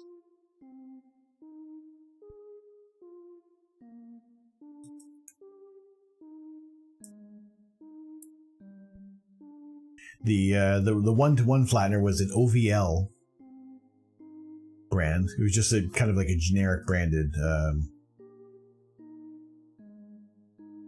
reducer on there.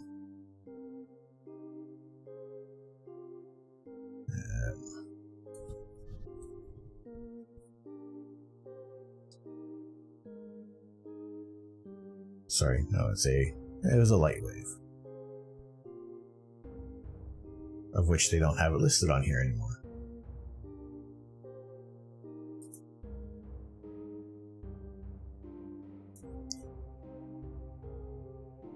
But yeah, it was this same idea. This is a 1.0,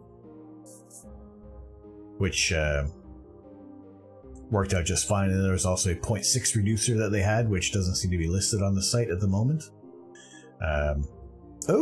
Field flattener for the Evo guide. So if we wanted to do like super wide imaging on there, we just hook up a camera to that one. Or a guide scope. Interesting. When you only have one telescope in the shop, the whole country is kind of tough to find some gear. That's true. I mean, what do we have? We have at least, there's a few options here in the UK. But at the same time, everybody kind of goes by internet prices, and sometimes I feel there isn't enough competition at times.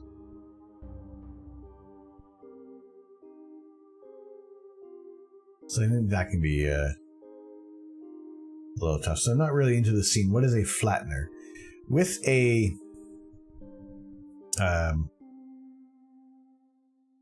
refractor telescope, because it uses lenses, there can be curvature within the lens that can kind of cause chromatic aberration, and just you also get stars around the outside that are either going to be kind of too long. You just can't get that right distance with your camera, and essentially it flattens out the whole view. Hey, Putsy, I'll be lurking while I pretend to sleepies and get ready for work. No worries, dude. Hope you had a good stream. Hope it was all well. I know most of it was well. I was in there for the most part. That's always fun to be on your streams there. So I couldn't spend some time here just now. No worries, dude. It's all right. It is all good, man.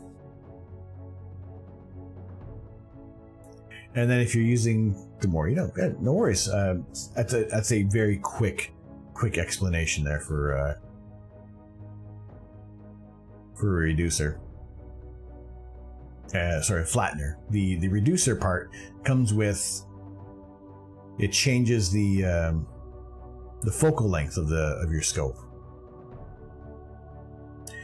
So I have a 0.6 reducer, and my 72 ED was a 450 millimeter focal length.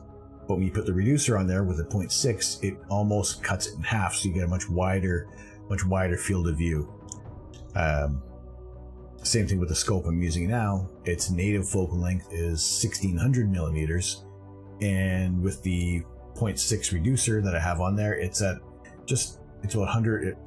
980 millimeters with the focal length. So, and that just gives you much more of the night sky. It does help improve its focal ratio a little bit, and just in terms of its light gathering capabilities. But then again, at the cost, you do have to adjust the spacing between. It creates a new focal point on with the camera when you change your at a reducer or a flattener or even a Barlow, which will increase your magnification. So all sorts of different tools that you're going to be able to use depending on your target. Like some of the nebula that we've shot, even the Andromeda Galaxy down there, it's, if you look at a full moon, the Andromeda Galaxy is 6 full moons across, and you're not going to be able to fit that in with the scope and camera that we have. We're not going to be able to fit that all in one shot. So it would have to be, you're looking at very, very specific areas of the Andromeda Galaxy and any nebulosity. It works great for planetary nebula. And it would be, because those are generally fairly small to kind of see, because they're much more, they're going to be a little more distant. Whereas some stellar nurseries, some of the nebulae, they're much brighter, much more diffuse throughout that area of the galaxy. So yeah, you're going to use more of a reducer for that, and a Barlow, kind of a magnifying type for shooting planets or planetary nebulae. Imagine guiding a 1,000mm scope with a 1,000mm guide scope. That would work out really well. A little inefficient in terms of the weight, but I get what you mean. That would be perfect. But then the other way around that is to use an off-axis guider, where essentially you're just kind of putting your guide scope along the train of your imaging. So you have your camera, but then you also have your attachment for the off-axis guider, which has a tiny little prism. So we'll use our pole master as just an example there. So you have your main camera. Picture this as a camera, because my hand looks like a camera. But your guide camera would kind of sit up on this area, and there's a tiny little prism that picks off a bit of light coming through there, and it is the same focal length as your telescope, and that way you have a much more improved guiding, much more accurate guiding. Whereas when you have your guide scope on top, it's a wider field of view. It's not as focused. There might be a little more movement the tracking may not be as exact if you're shooting at like the same focal length there. I know a guy that does that with his off-axis on an EQ8R, doing a 1,000mm guide scope as well. Trevor Jones, we are very familiar with Trevor Jones. He was not that far away from my old area of Toronto. Aw, sorry, I did want to be famous, but no, we gotta get rid of that message.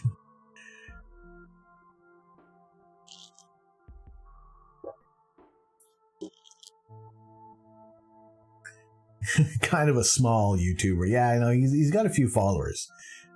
He's got a nice, small little loyal crew of, I don't know how many now. What's he up to? How many subscribers does he have on his YouTube channel?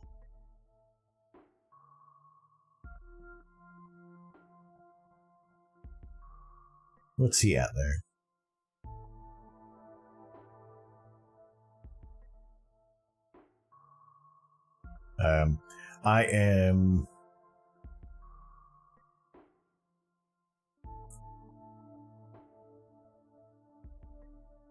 I'm getting that image from...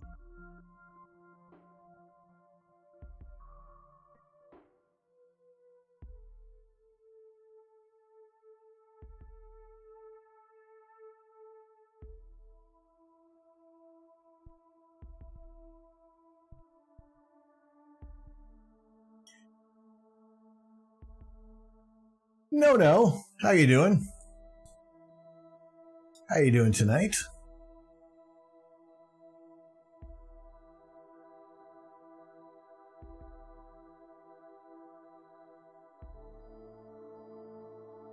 Well, that's cool. Did you have your Lex, you had your mobile phone just attached to the tracker? Doing good. How are you? I'm doing really well. Doing really well. Aside from the rain and wind outside, fantastic.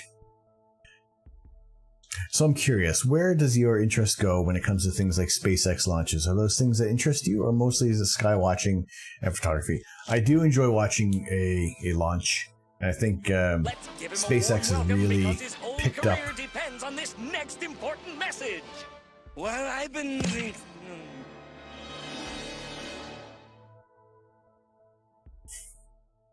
SpaceX has really picked up their game in the last little while, and it's generated a lot of interest. And the fact that there have been thousands, tens of thousands of people watching their test launches, just their tests on this, is a testament to how how interested people really are for space exploration. I do enjoy watching them. I think it's incredibly interesting. There are other people who are much more adept to sharing these launches, pardon me, online, who do a much better job of explaining. I am more of an enthusiast for them, and you know, I get the rough idea of exactly what's going on for the engineering side of rocket launches, and just how much work they've kind of put into all of the technology that's gone into landing a booster. So yeah, it's the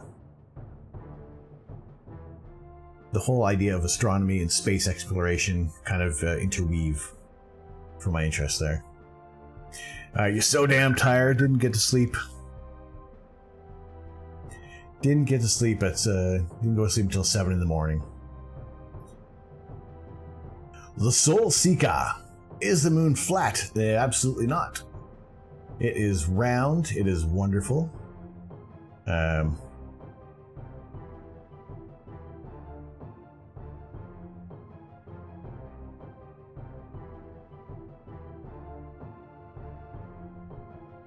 It is a wonderful target to look at. Alas, you love bananas. Ah.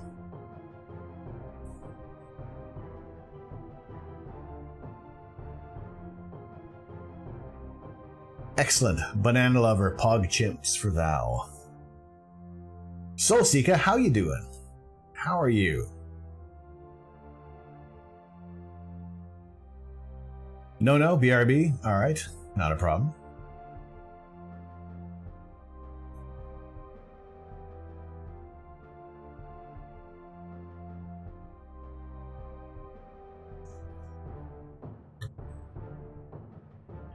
Soul Seeker, I'm fine. Don't see stars off. Too cloudy all the time here. No, yes. Well, you know, I have a very similar problem.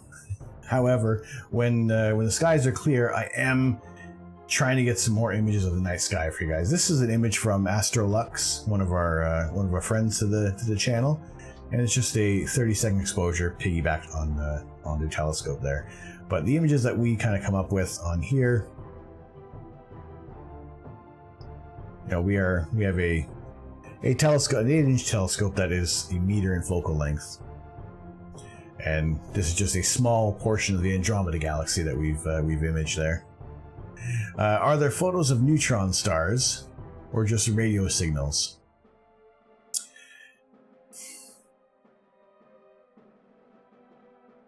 There would be more. I don't have the exact answer for that on there. I do know there are some images of the Crab Nebula with its with the pulsar in the middle that you can actually see some movement on there. Legendarier, thank you for the question. But yeah, some of the obviously those stars that are much farther away, yeah, we are going to have to use much more sensitive equipment to get different images of that there. But like I said, of the Crab Nebula, there are some images that were taken over time where you can kind of see some movement of the whole nebula itself, and just that a bit of the gravitational interference in in and around the star at the center. Hey, Fulmine! Just came in to say hi. I'm gonna go to sleep right now. Have a great stream. Take care and clip on your mic. No worries. Thank you very much, Fulmine. Have a good sleep. Appreciate it. Appreciate you stopping by.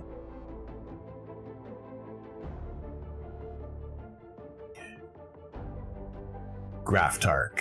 Also, using binoculars to view the moon really lets you see it as a sphere. And there's a fantastic astrophotographer, Andrew McCarthy, who does some great work on imaging the moon. And there's just some tremendous work that dude has done. You get some wonderful images of the moon.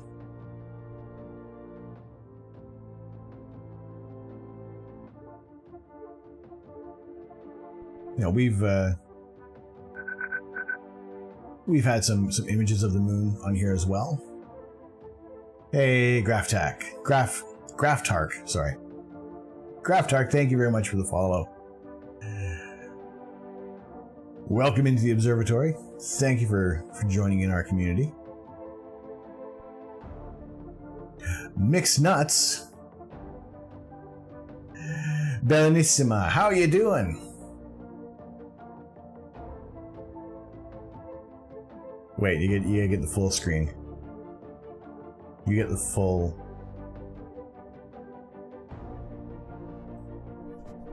Benissima. It's all on the wrists. How are you doing?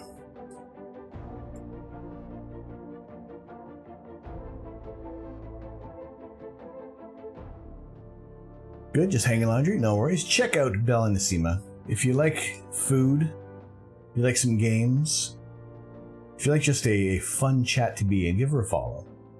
A wonderful, wonderful friend to the channel.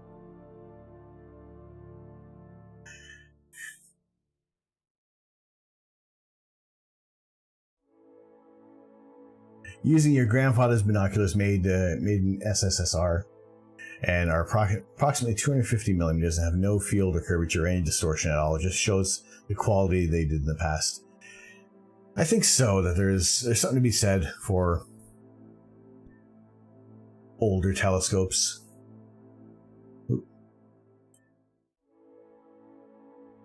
And I know that there's some refractors that come out that they're just not ready out of the box for astrophotography, and everything is going to have their own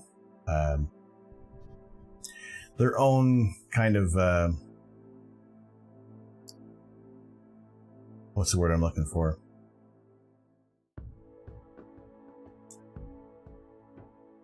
That word has escaped me. Their own kind of unique optical train, where you're just not going to get the same images there, and everything is sold separately, which is extremely annoying.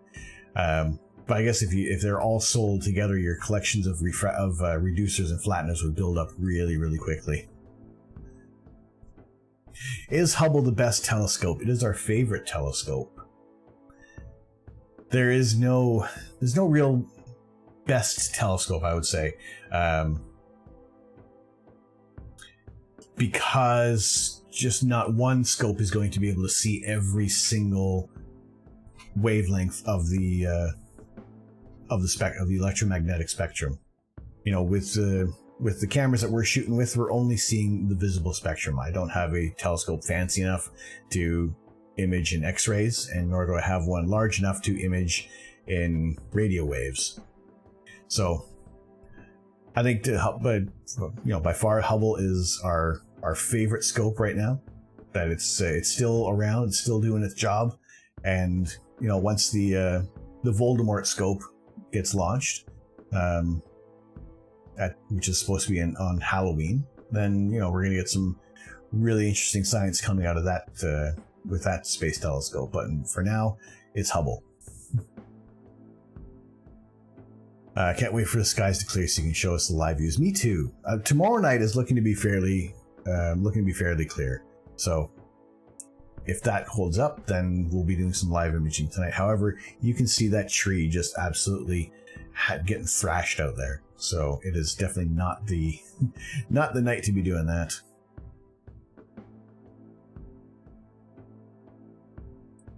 Catching up on chat. I'm planning on trying FDC 100 glass in the coming months.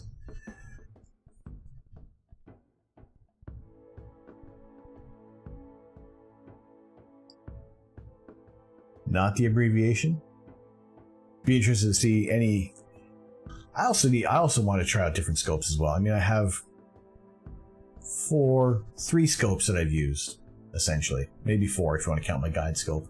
I do want to be able to image with some other scopes and just see what kind of issues, what kind of challenges come up with them as well. So at least I can have a better knowledge base to maybe better guide some questions with you guys, you know?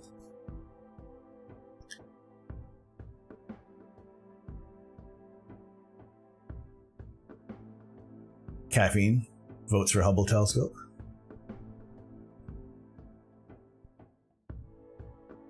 Going to do some lunar close-ups next week. Excellent. I think the moon... I mean, yes, we don't like the moon in the sense of it kind of washes out our images if that's not our target. You know, we have looked at the moon before, and where is our shot of the moon? And we kind of do it in a different way. It's not so much the regular 10-minute or 5-minute astro images that we do on the channel, but it is actually kind of making a video view, essentially trying to get like a video mode, so we're seeing the moon live. You're seeing the turbulence in the atmosphere.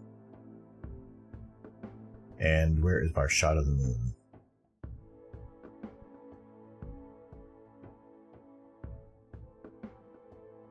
So it is kind of interesting looking at the moon with this scope because it's it's a nice long focal length. We're able to pick out some details, see the craters in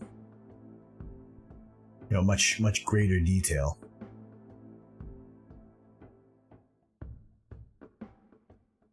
You shoot what you got in front of you. Yeah, sometimes it's unavoidable to shoot the moon, and there are tons of areas, tons of features on the moon that are wonderful to look at as well, though. So we don't really, poo-poo the moon that much. If it is the object of affection, if it is what we are looking at that night, then it is a welcome sight to have the moon there with us.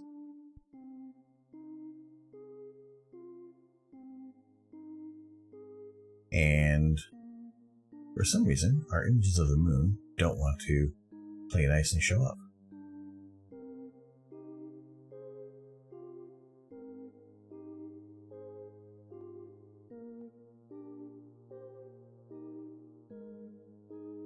Hello, moon, where are you? There we go. That was labored. Or just observe because it's always amazing to look at it and zoom in on the craters. It is. It's wonderful. Thoughtful Neanderthal. How are you doing? Welcome in. Thank you for the follow. Welcome to the observatory. So that's the moon. I use the focus mode, which kind of turns the camera into more of a video camera, and we're able to look at the moon as live as possible in those sessions there. Whereas, yes, I say it's live astrophotography when we are looking at the galaxies and the nebulae. However, it is 5-10 minutes that we are waiting for this exposure to come in. But we're seeing those exposures as they come in immediately from the camera. So you're seeing them as they come from an unprocessed image, and then we'll stretch the image a little bit there, and we will we'll take a look at whatever object it is that we are looking at there. Doing fine. Excellent. Good to hear that. Welcome in. For those of you who are new to the channel, thank you very much for coming in. I appreciate it very much. I am Tom. I am the Astro Canuck.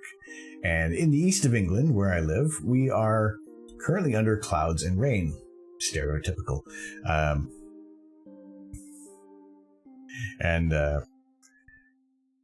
When the skies are clear, we are taking live images of outer space. And having a good time. Still a good time doing this as well, hanging out with you guys. Just kind of reminiscing about astrophotography sessions that we've had in the past, and just kind of answering any questions that you may have about astrophotography.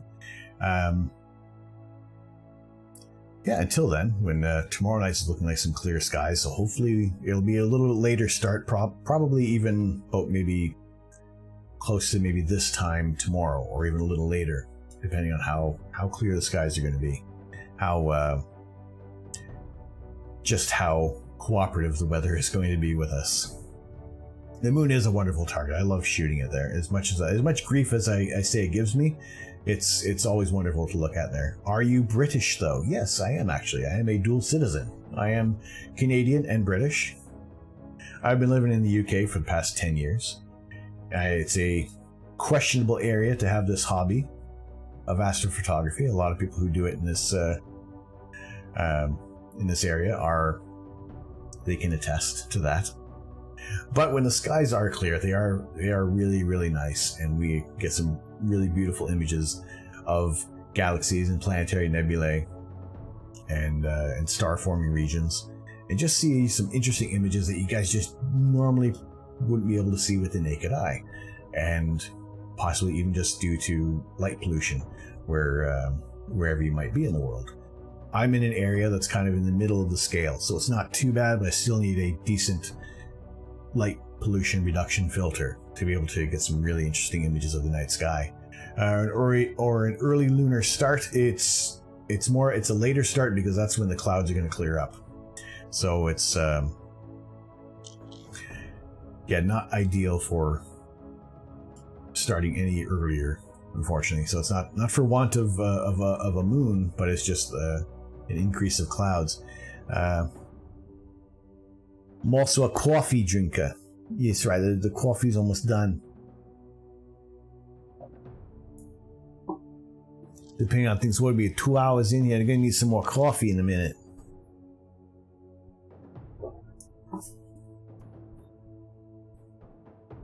Oh.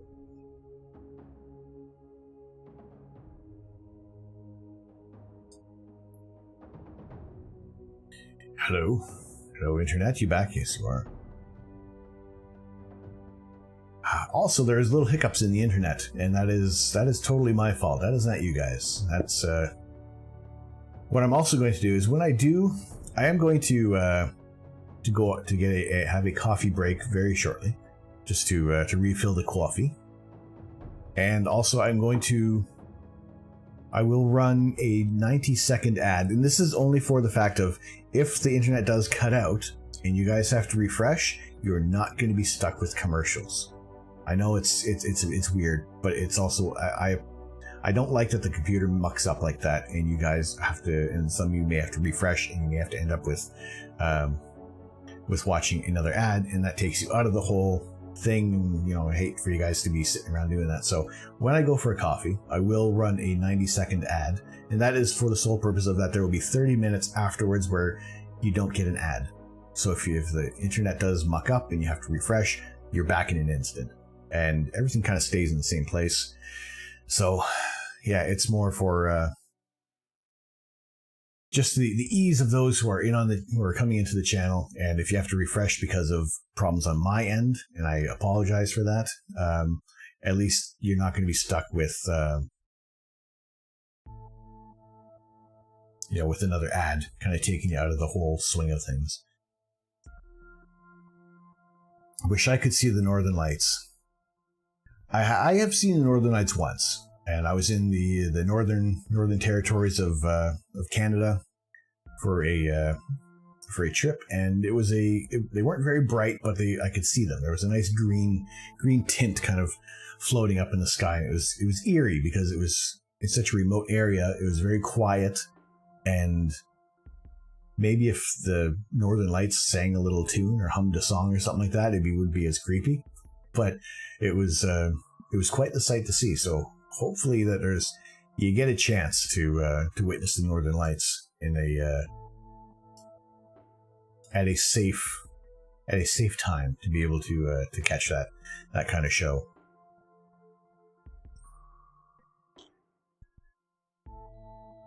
So we're at 10 o'clock. We are at about the kind of the midpoint of things. So what I'm going to do is I'm going to take a very quick break, like 2.5 minutes. And that is just to refill the coffee and to take a very quick nip to the loo. And we'll be back with some more yammering on about astronomy, astrophotography, and maybe take a look at the design, beginning the design for a heart-based emote as well on for our 5th and final emote once we reach that milestone of subscribers. It's a little ways off, but I just want to be prepared. Maybe create some hype for the future there. I have a question about guiding with the ASI Air. What is the lowest guide exposure time you can use? 1 second or half a second? I generally use 2 seconds. You can go shorter, but at that point you're kind of chasing. It's really chasing the star. It doesn't give the mount time to settle. And pardon me. And then just make sure that the guiding is going to remain smooth. Otherwise, if you start going too fast, it might start getting jerky and start creating more problems than you're actually trying to solve. Generally, for me, using guiding at 2 seconds and 3 seconds. If I go 3 seconds, that's more if there's going to be some like thin clouds rolling through, and enough so the star is going to be bright enough and it's going to punch through that cloud layer and still show up in the guiding, so we're not going to lose the guide star. I have gone 4 seconds with guiding, and that was just in a rare case when it was just there was fog rolling in, and I wanted to make sure that we got that last exposure. So yeah, generally, like a second would be kind of borderline on too quick. Half a second is going to be way too quick for guiding, and that also kind of depends if you're.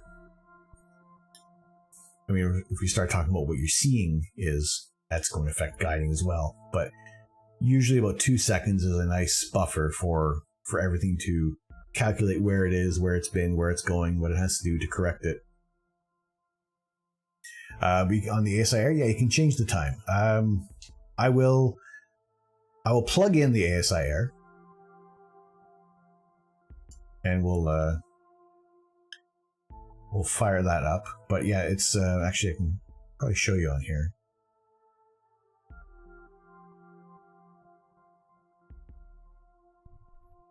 Or not. No, it was when you click on the guide, there would be a menu on the side here for the exposure times, and that will range from your half a second or even a quarter second, and then up to 5 seconds for guiding, depending on your mount.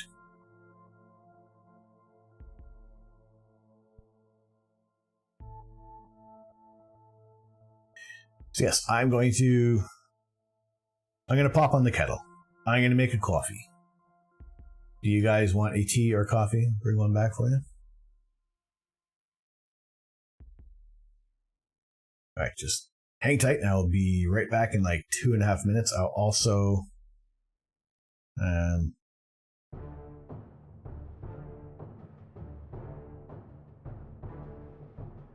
a black tea. All right, cool.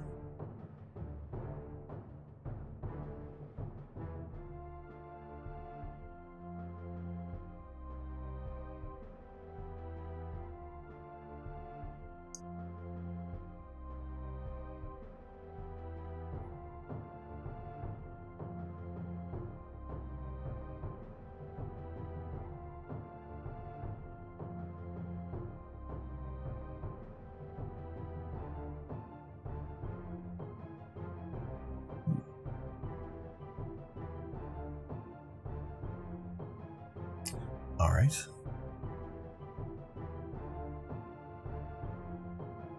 Let's really. All right. You can change exposure, gain, etc. on the guide camera. You can also set up dithering, etc. I will. I'll fire that up, and hopefully we can kind of look through some of those options on there, just to better illustrate where they are.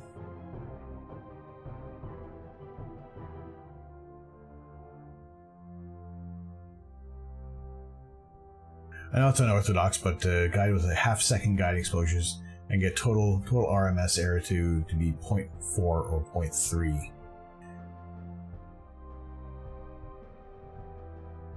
Tom looking to an abyss while setting up his BRB sign. Yes. Oh, come on, computer.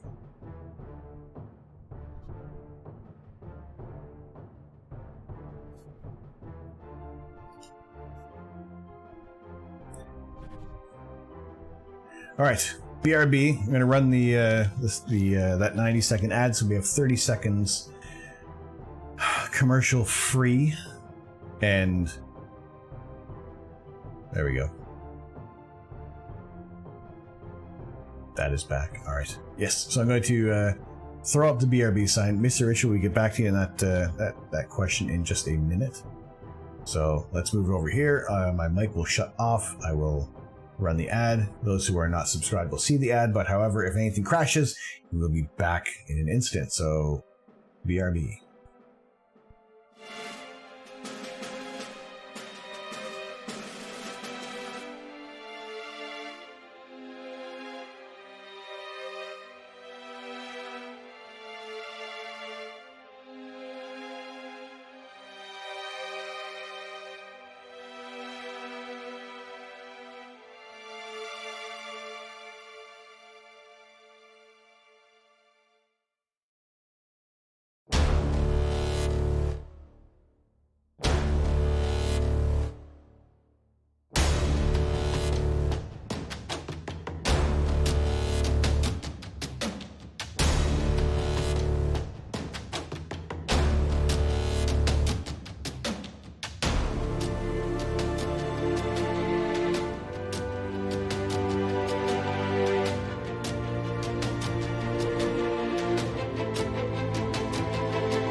Hello.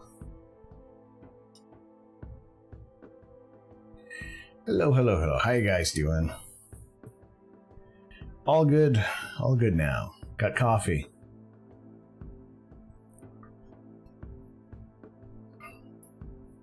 All right, I have turned on the ASI air. We're just letting that fire up there.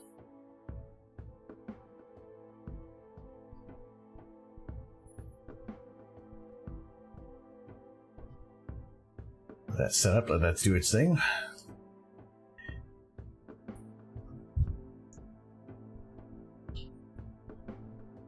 Life and death question for those starting out in this hobby: jacuzzi versus big astrophotography rig.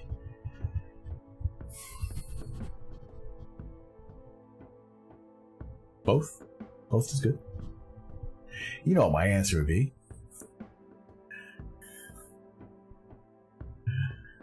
That's it. Go for both. Now, if you're gonna do it, go big. Go big and stay home. There's the amend to that. I don't know. A pool comes with a lot of work in a pool. Coffee chess. Cheers. It says tea, but there's actually coffee in there. Welcome into the observatory. Thank you very much for the follow. How are you doing tonight? How do you like your coffee?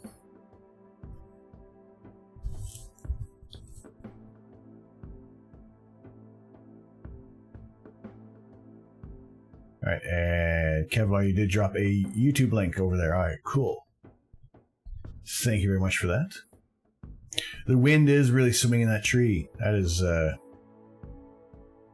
that's for sure. PC dying again? No. I know. Had a concern that the ASI air isn't exactly powerful enough in the CPU department to be using short guide exposures.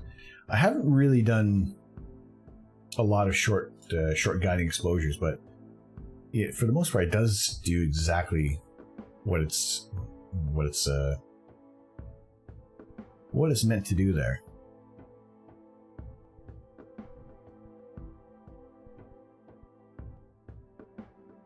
GPS location failed. No, I don't want it. Just let me go in.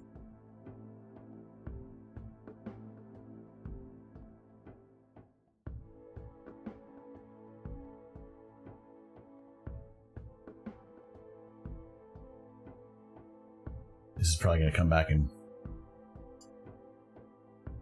bite me in the rear. I'm picking the wrong geographic info. Let's see if we can actually see. Will it give me the information on guiding there?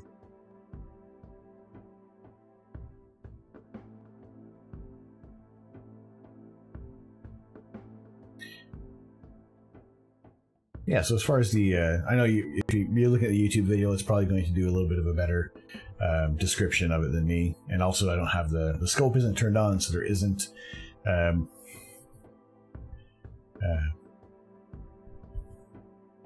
all the other extra information is cropping up here. But this is the exposure time you can do with the air.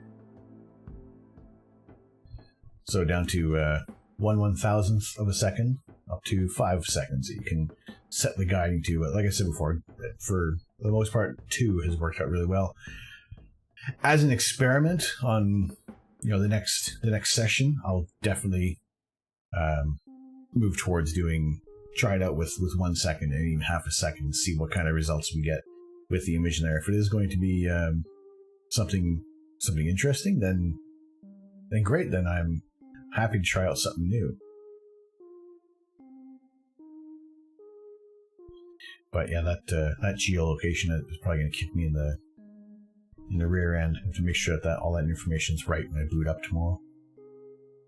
Or just buy a small observatory and just use cables. Yeah, that's another option. However, my back garden is the size of a postage stamp, so it's not exactly the ideal situation there.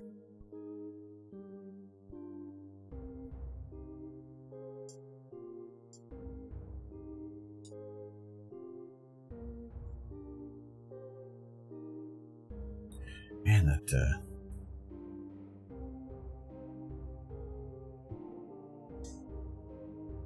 that system is taking a thrashing right now.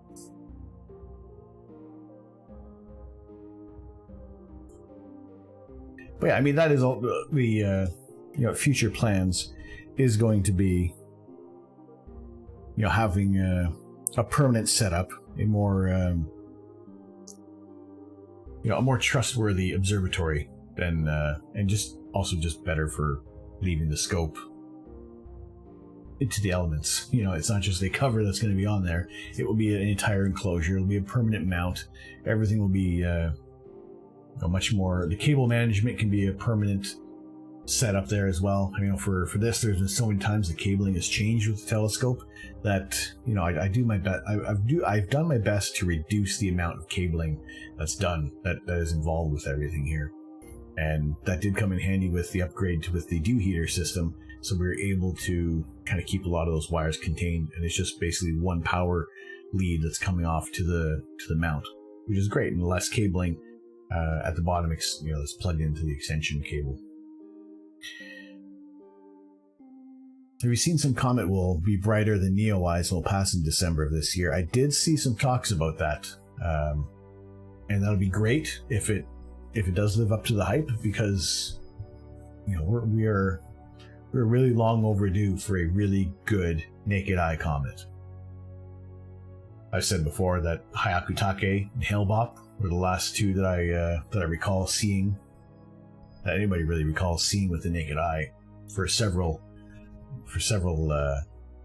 days. We're able to see those there pretty much unimpeded by any kind of light. And you couldn't see Neowise. I couldn't see Neowise either. It was in like that northwest area, and for me, there's like a tiny little viewpoint that I had out towards the northwest where it could have been, but I never would have been able to kind of set the whole scope out up in that section of my garden to be able to get any kind of shot of Neowise. And also at the same time, it's the wonderful thing right now about astrophotography is that there are so many more people who are getting into this, and they're trying it out, and it seems that a lot more people are enjoying it. So it's being well documented. So you're not really truly missing out on things now as it was 10, 15, 20 years ago for astrophotography. So now there's more people into it. There's the social networking aspect of it all, so we're able to see those images. And I get it that it's nice to see those images. It's not that special when it's not your own image. At least you're able to get a glimpse of it, to see what an image that has done that target justice as well. It goes really far, rather than, I know there's people can say things are, it's over processed, it's just not, it doesn't look real. But then again, it comes down, it can end up being a bit of an art form as well to how people process their images. And you just kind of you get to learn who takes that step farther and kind of puts a little more of their heart into it, and those who kind of try to stay as true to the science as possible.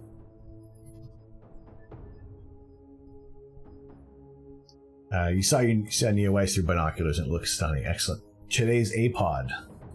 What is today's APOD?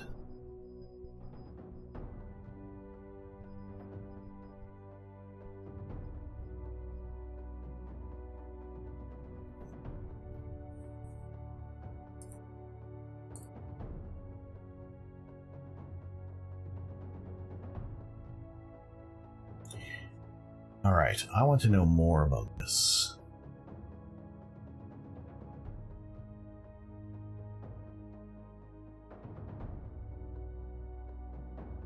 What was the controversy with Elon Musk? A little more specific in terms of, what was it? Was there something today? If there was, I don't know. I would say for the most part, for whenever I'm thinking about Elon, which one exactly? Oh, Elon Musk, it is Starlink. It is those Starlink satellites that he's been putting up that were causing some grief to people early on in their launch into orbit. That it just was causing too much of a headache. So we were looking at the Whirlpool Galaxy M51. So what are they saying about this? About astrophotography? That would be in regards to Starlink, for those the communication satellites that went up that were highly reflective and just causing all sorts of grief for astrophotographers by several lines of satellites were flying through the images, ruining their exposures. They have been kind of moved to higher orbits. The latest ones apparently have been equipped with a more of a non-reflective coating, at least the areas that are kind of pointing back towards Earth. So they seem to be doing their part to improve those areas of the night sky where they're passing through. I think it was just that the brightness of those satellites that was causing a lot of grief for everybody. Because it was also a bit of that knee-jerk reaction as well, because this is something new. This is Elon Musk, bucking the system essentially, and just, bit of a modern real-life Tony Stark situation, where he's got the money, he's going to do this and try to better communication around Earth, but at the sacrifice of science, of ground-based astrophotography.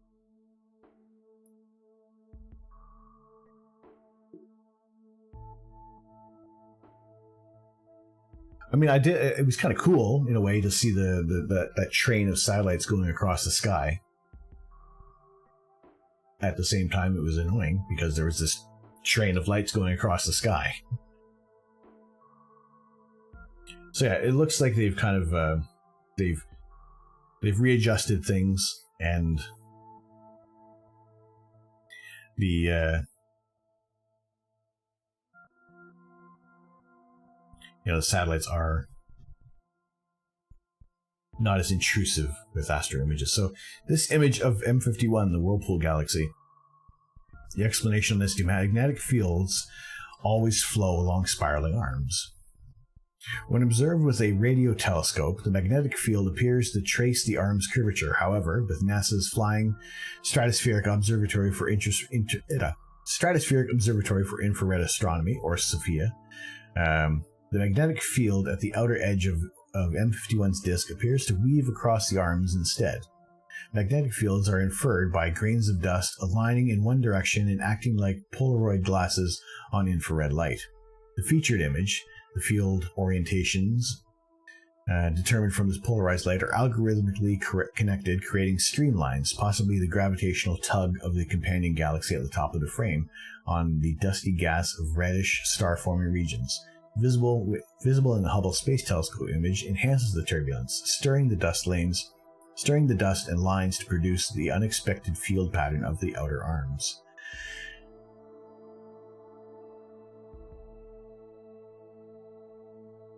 Oumuamua. We'll get on that in a second. So again,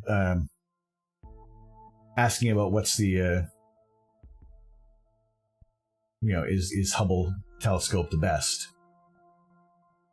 It's like I said before, it's our favorite. So you are combining two different telescopes here. You are using Hubble Space Telescope data and also the infrared data from SOFIA. So we're able to kind of get a glimpse of the magnetic fields within this galaxy there. So that's why one telescope just isn't going to do the job there. But that is interesting to see, that it does have this that uniformity almost near the center, but then it does get a little more turbulent coming towards the edges where it would be interacting with that other galaxy there.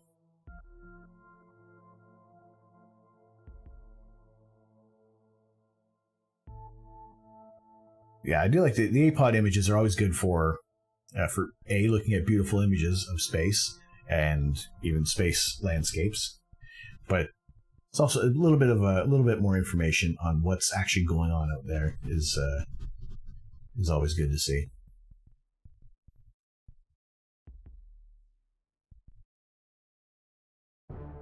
That is really whipping around out there.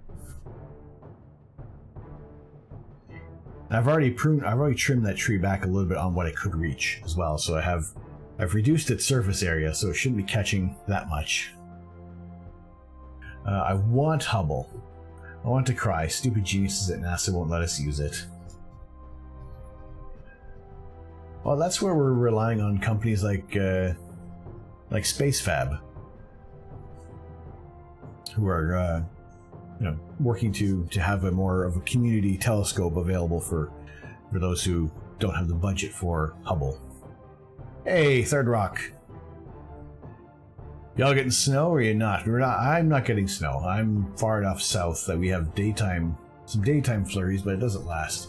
We had some friends farther north that have had some significant snowfall in the past little while.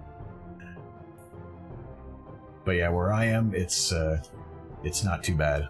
It's just wind and rain, just raining on our parade. But how are you doing tonight, Third Rock? What's the good word?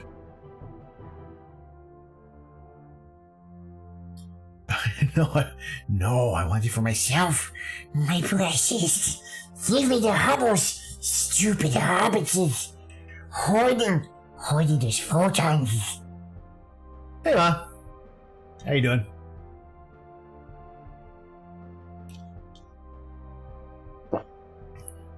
You're in the southern hemisphere. So you have some wonderful targets that we do not have access to there.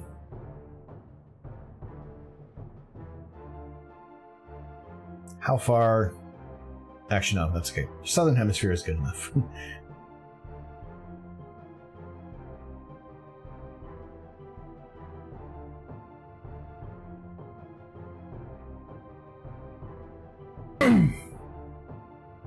Brazil. Wonderful.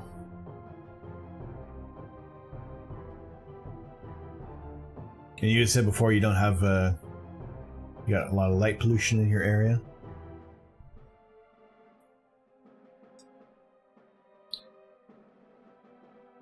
So I guess depending where you are in Brazil, we kind of share a few constellations. You get Orion as well? You must get, you see Orion kind of come around your way? I think it's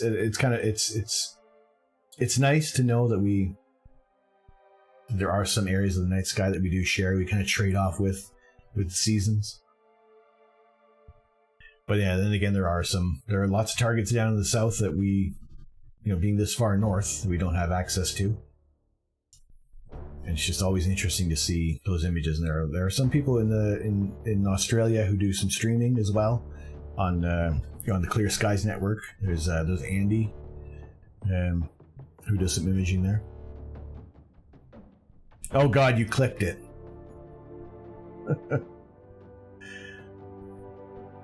All right, I will watch that later and cringe to myself.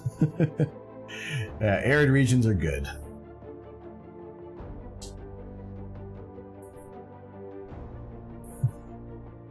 Name this after me, and please be it in a moat.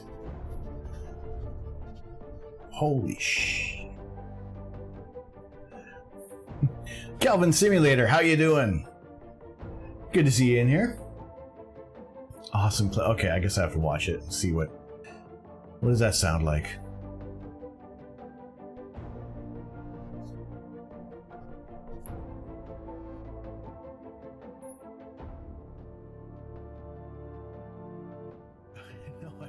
No, I want it for myself.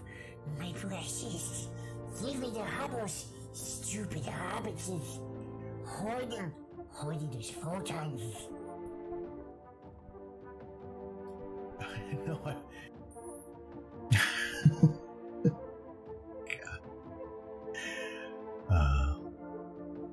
That wind Oh, that was a massive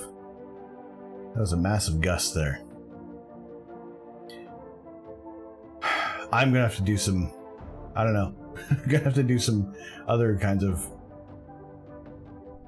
preparations outside because it's supposed to get even windier overnight. Boy, not bad. Back at teaching at the university online, of course. Your reaction is clip-worthy too. Yo, dog, I heard you like clips, so we made a clip of your clip.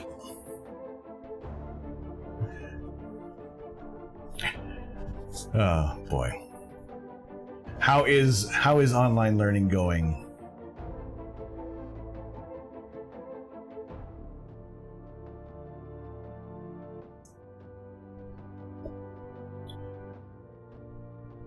Aren't you afraid of doxing yourself?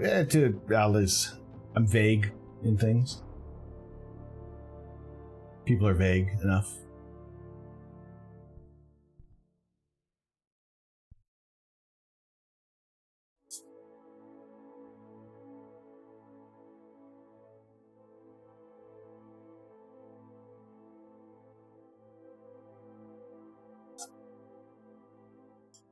But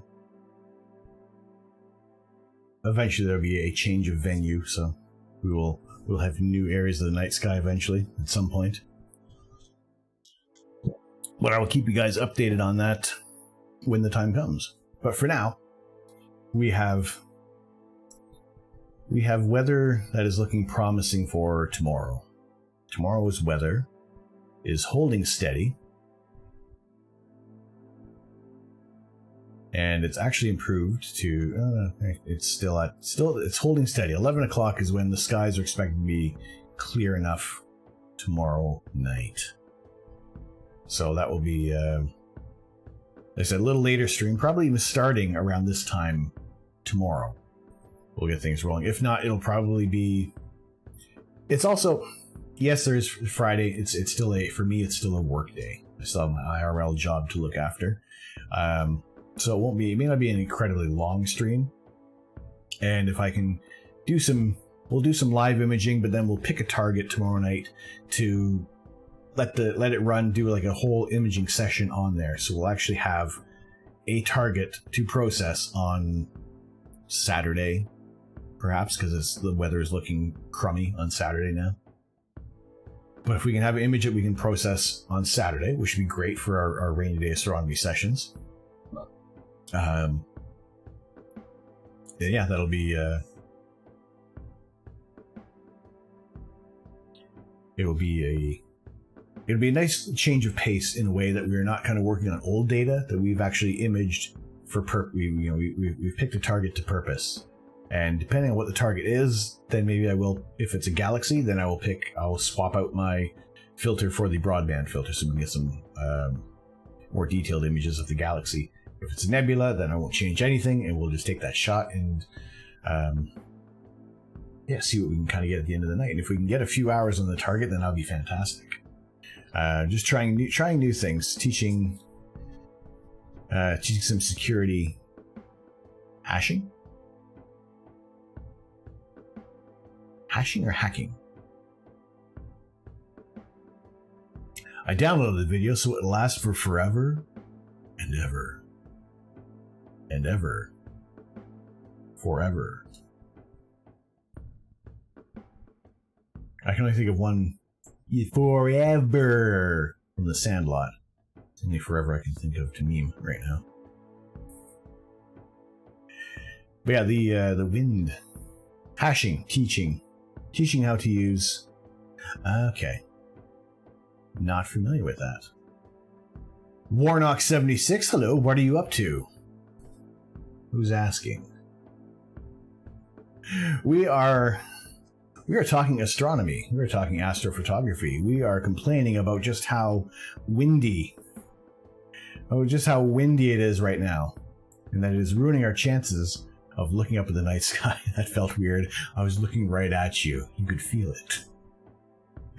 Well, welcome in anyway, though. How you doing tonight? We normally have some clear skies. And we are Usually imaging some galaxies, some nebulae. Galaxies such as Bode's Galaxy, up in the close to Polaris in the northern skies. Warnock76 has joined the observatory. Thank you very much for the follow. Appreciate that. Welcome to the observatory. My name is Tom. I am the Astro Duck, and when I'm not breaking stuff on my desk, we are taking live images of the night sky, such as this. This is Bode's Galaxy, and it is about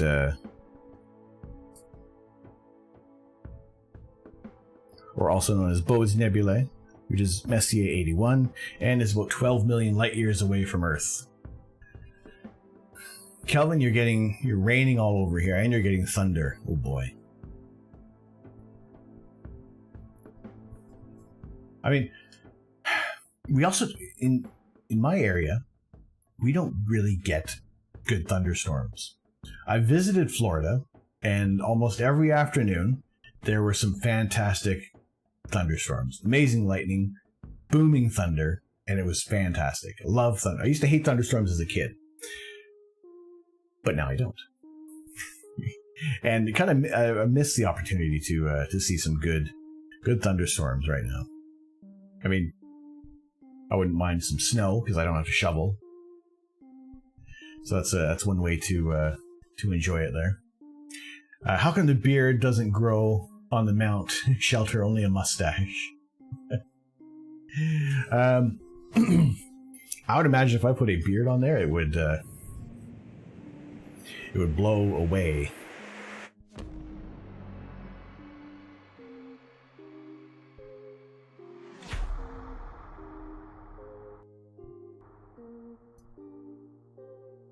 Hanao! Thank you very much for the Prime sub. This bodes well. Excellent. Thank you very much. 3 months. 3 months. Has it been that long? Thank you very much for the resub. Appreciate that. Thank you very much. I appreciate that very much. Glad to have you in here. Hope all is doing well. 3 months in a row. We've been doing it that long. It feels like just yesterday we started.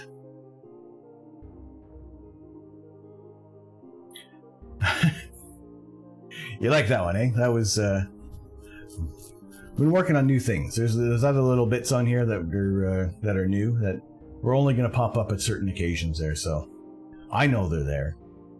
Will you guys, will they pop up? Will they happen again? Who knows? Thanks for streaming. No worries. I love doing this. I love seeing you guys coming in here. And it's a good time just yammering on about astronomy and having you guys ask some questions, and even just those who are just as deep into this hobby as I am, and those who want to get into this hobby. It's just great hanging out with all sorts of levels of experience, everybody all around the world. We're just kind of coming in, having a good time. A chilled stream as well. I add a little bit of chaos with some things in here, but it's fun chaos. It's not going to disrupt the whole system for the most part, depending on what you guys discover.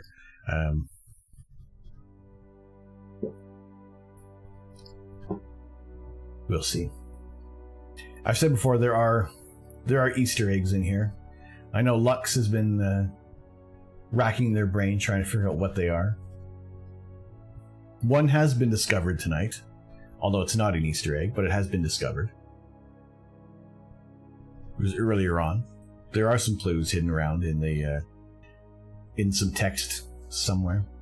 If you find it, maybe you'll discover some things there. Which side of the moon do you see the rabbit? It is on the upper right-ish area. What? Who? Tell me now! There was one discovered.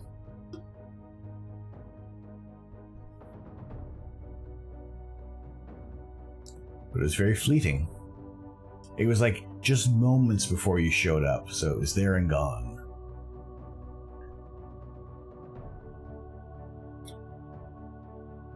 I mean, there are channel point rewards that you can easily redeem with your photons. However, there are some hidden Easter eggs on here because I love video games and I love movie and pop culture. And I'll hide some things on here. They might be a phrase, they might be a word.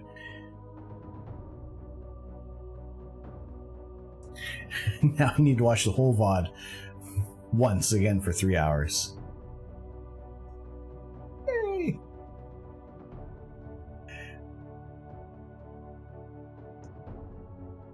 I watched the last 5 VODs only to find something. Well, I'll let you know. It's been this one and the previous stream where I've introduced these Easter eggs. So this is a new feature on the channel, a new little passive fun for you guys who are in on the channel here. Right now, everything is, the little fun bits are free. I have no intention of charging for those, for these ones that I'm implementing now. If the development gets a little further, and I think it's really, really cool, and it's kind of interesting, then maybe it might be a cheap bit reward. But I'll let you know if there's anything like that. There's nothing implemented yet. But I do... who found it? I need to do a legal action against them. I cannot divulge this information at the moment. That is down to streamee confidentiality. Or you can check in like the first 20 minutes of the VOD. But you've uncovered one clue already. You did it before. It was in there.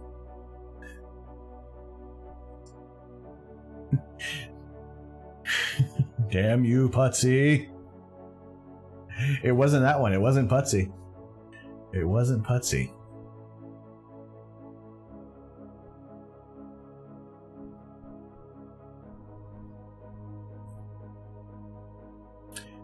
So yes, imaging. The whole point of this channel. We have Bode's Galaxy down there. There are some other... What other images do we have?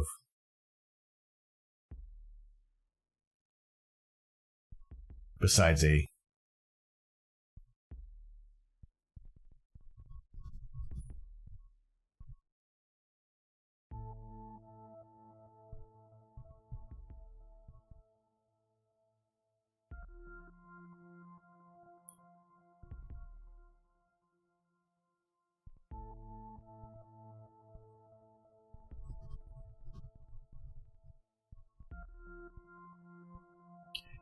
Besides a galaxy.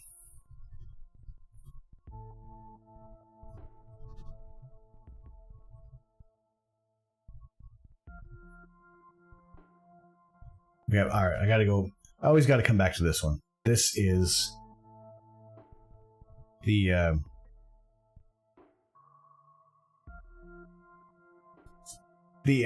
Orion Nebula.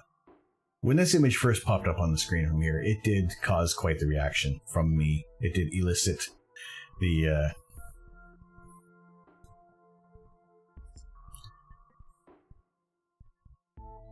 quite the expletive out of there. Sorry for... No worries. What it's there for. You're discovering. I appreciate it. I get what you're doing. So yes, the Orion Nebula. This is one of those shots. It's a target that is great for beginners. It's great for those who are experienced in astrophotography. Not for those who are not experienced in speaking. My mustache is getting in the way. It needs a trim. Not the beard. It's okay. Just the mustache. A little trim. The beard stays.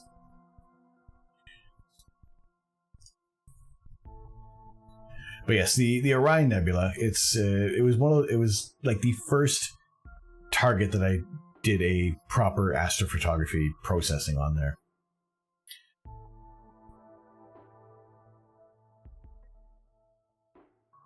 And finally being able to get back at this target with this mount, this setup, this position in my back garden is a very tricky target to get to at this point now, thanks to the roof lines and the trees and the houses.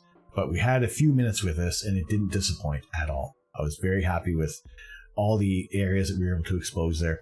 You put a bot somehow that is that as soon as I try something, it does "You shall not pass." What did it do? I don't have the bot doing a lot. I mean, also, you know, the hint is right there that they never start with an exclamation mark.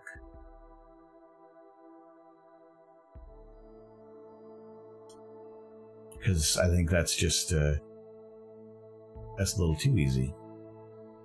They may come up organically. You never know. Some of them might. Some of them you gotta dig for. Also, keep in mind, the more that you guys try to uncover any of these Easter eggs, just gives me more ideas for future bits.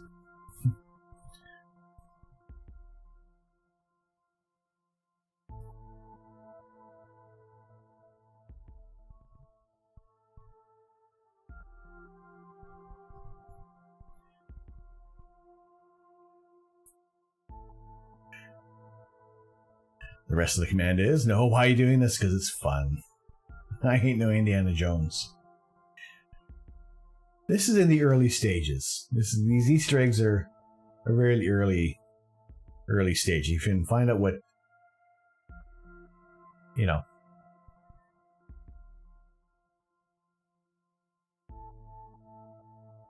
Early. They may some may become more complex. Some might be a little harder. We don't know. We don't know what's going to go on there. Mojo Jojo, how are you doing tonight, sir? I asked that question. We were speaking earlier. We were playing some cute animal Call of Duty earlier, or some kind of PUBG. What's it called again? Animal Battle Royale or something like that.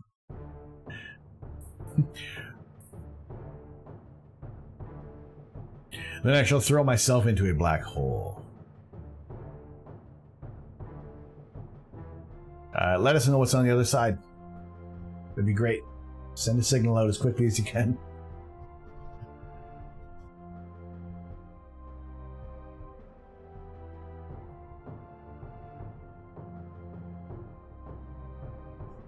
So yeah, the big trick about the Orion Nebula is this core.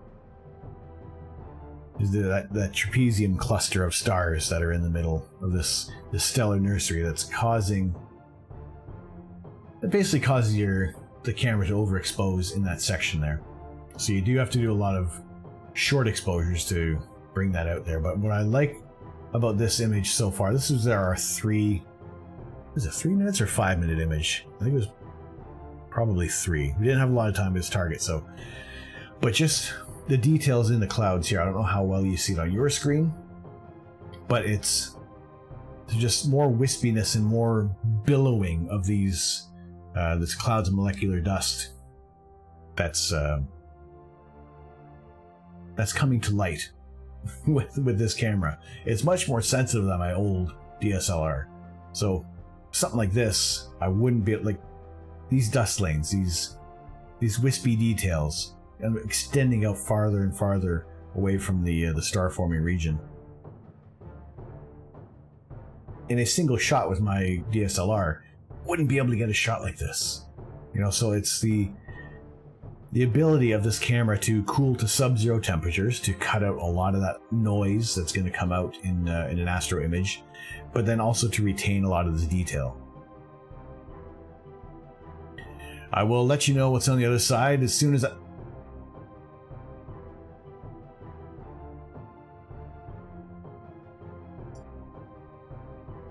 Well, that's at this point, Lux is crossing the event horizon and becoming spaghettified. As the force of gravity increases from their feet, it's much greater than it is at the top of their heads, so they will be turned into strands of molecular spaghetti. Hence the term spaghettification.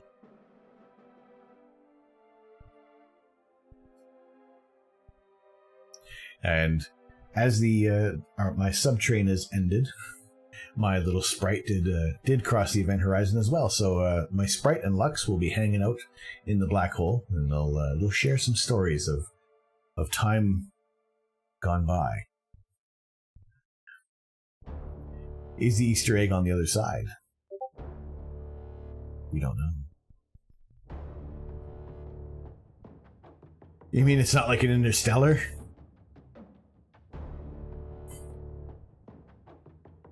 Everything in Interstellar was fantastic up until that point for me. Now, it's Hollywood. It's a movie. The science is only going to go so far on that there.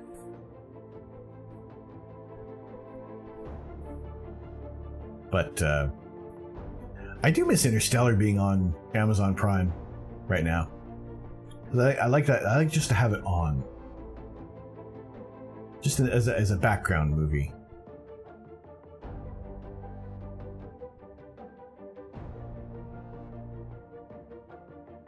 This is probably like one of my favorite areas of the Orion Nebula. It's just all these little pockets that have kind of been blasted away by the stellar formations in these areas and creating these little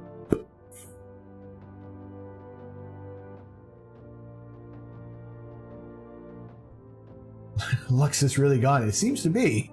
If I appreciate the commitment to the bit. Kudos to them on that. It's not on Prime anymore. I did get the sound. Well, I don't know if it would. So many things are coming in and out of Prime. I am excited. Now, go ahead and laugh. Go ahead and laugh at this one. I am not afraid to admit this one. In February, first week of February, on Netflix, Mean Girls is going to be on Netflix. I love that movie.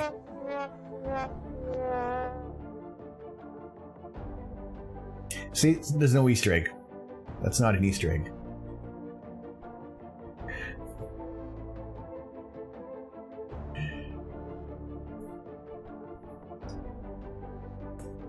You found one. You went back and watched the VOD, didn't you? Yes, Mean Girls on Netflix. I love that movie. It is brilliant. It is hilarious. It is incredibly underrated. And it's been so long since I've watched it. Been years. Just one of those movies, along with A Bug's Life. That was when I got Disney Plus. A Bug's Life was the first movie that I watched.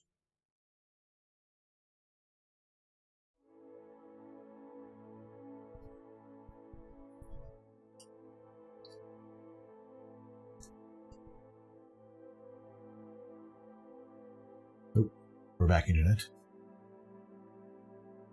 Your mission is complete. Your mission is like 1/4 complete of what I have hidden on here. There are 3 others. But kudos for finding that Easter egg. Which is not an Easter egg, as it clearly stated. There's no Easter egg there. Although I have aged 200 years since I was in that last in the black hole, I'm now here and I know some stuff. Excellent. Well, what are tomorrow's lottery numbers? Because asking for a friend.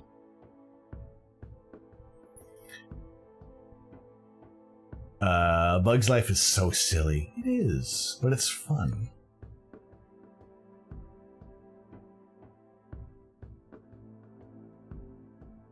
It's one of those movies just to have on and enjoy.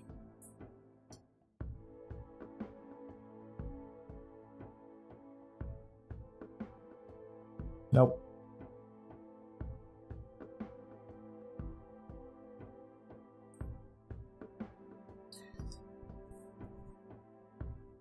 That sequence won't work.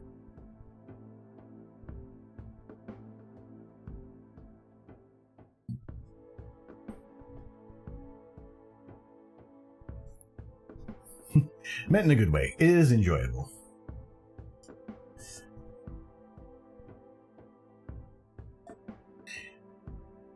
If this wins, will you give me 255%? 255% of what? Of effort? Of enjoyment?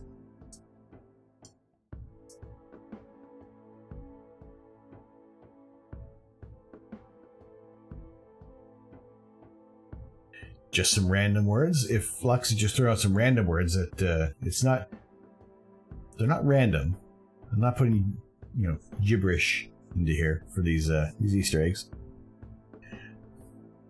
Oh, 255% of the lottery if you win with that number. Oh, okay. Those are your lottery numbers. 15, 31, 83, 8, 31. 31's in that twist. We'll call it 3, 14, 61. There have been a lot of times when lottery numbers have been thrown around. Never play them. Could be missing out on so much. So many monies we could be missing out on.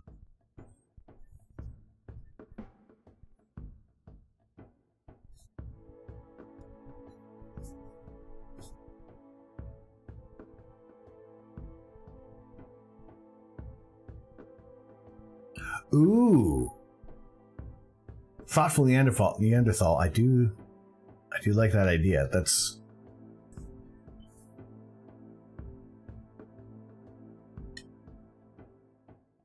a good idea.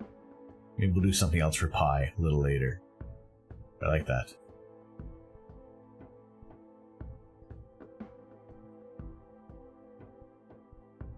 I'd be surprised if someone could tell me where those are from. 40.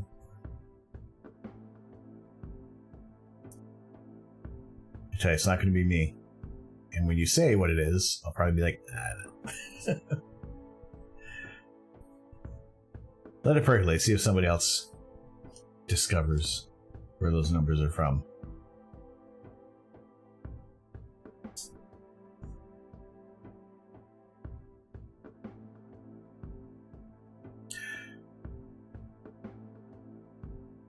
I watched the first 2 seasons of Lost, and then just the way how the network was broadcasting them, and it just was so inconsistent. They start over, they go halfway through the season, and then they would start again. They would run through the season, and it just kept getting confusing. It was just unsatisfying, and I stopped watching. My brother watched it.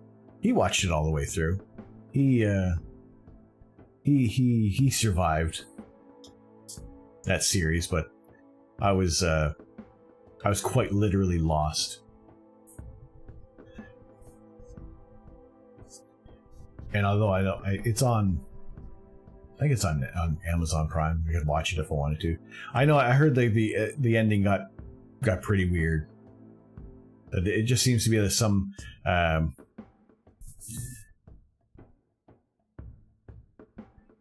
television shows they kind of lose. They just feel like they have to wrap it up, or they're forced to write an ending, which is unsatisfying. There's very few television series that I've watched that I'm like, oh, okay, sorry to see it go, but that was a good ending. That was a nice way to wrap things up. 662607. I don't know. The Planck constant. Sorry.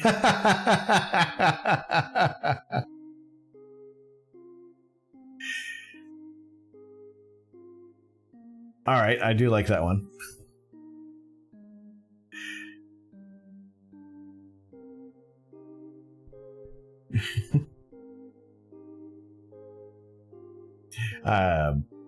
I don't have anything that is a word. I don't have case sensitive.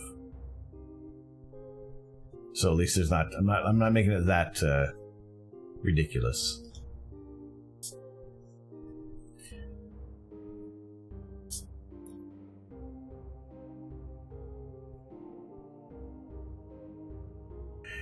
But yes, I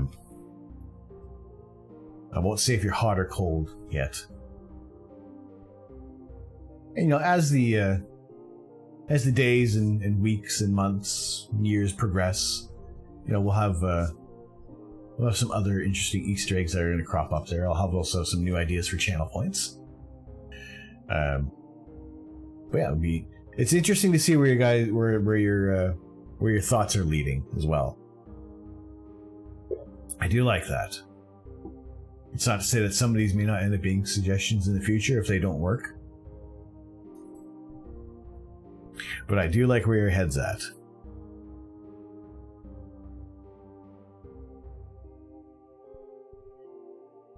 Coffee. Beard. Beard is a command for exclamation beard.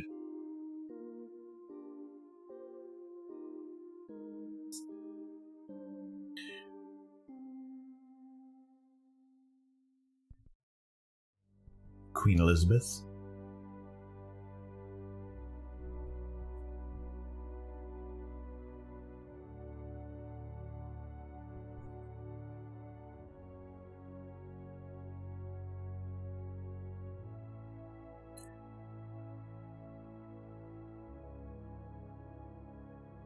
No, still raining.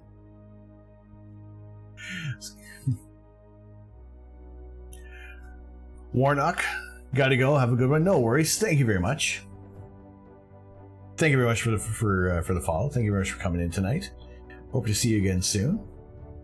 We will wish you a fond farewell, and we will see you on the next one, which hopefully is going to be back tomorrow night, doing some live astrophotography, doing what this channel is designed for, rather than just kind of looking at some old images. You know, let's create some new images tomorrow night. So we'll see you then. What was the Easter egg I found? The one from the last stream also? No. It is not.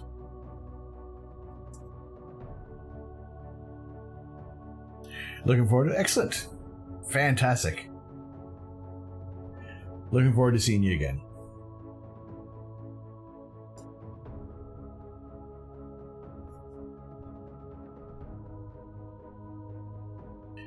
Pika Nika, I hope I don't have to spend next stream of yours cleaning a bowl of soup off the table, floor walls. What happened? What'd you do?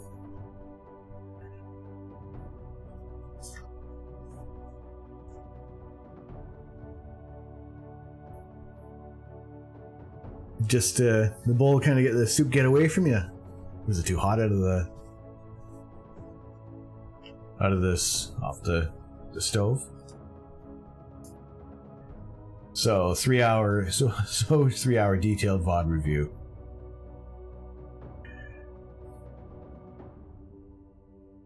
Let's see. There was one of them was discovered offline. There was one of the other ones that somebody was lurking in the chat while I was programming, and they set one off. I just dropped it for no reason on my way to the computer, but the bowl didn't break because I only have one. Sucks that the soup dropped. Good that the bowl didn't break. I've had instances where I've dropped a glass off the counter and it just rolled on the floor, and then other times I've kind of bumped it against a wall and it shatters. No consistency with things like that, but I mean, you know, Butterfingers aside, at least the bowl didn't break, so there's more chance for soup next time.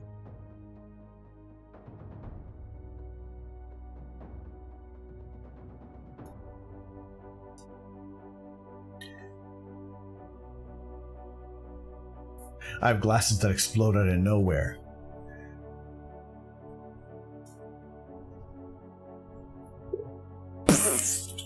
Yeah. Sensitive things.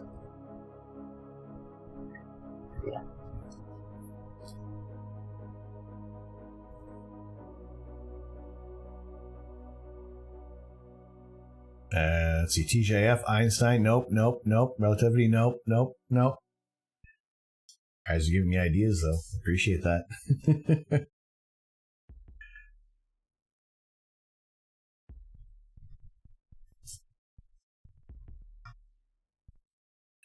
Trying to think if I'm going to give you any other clues. Don't listen. Don't pay attention. Don't watch. Don't look at the chat. Stay out of my brain. It may not just be a one word. It might be like a sentence. I think one word is just too easy to discover. Alright, definitely have to trim my mustache. There's way too much coffee in there.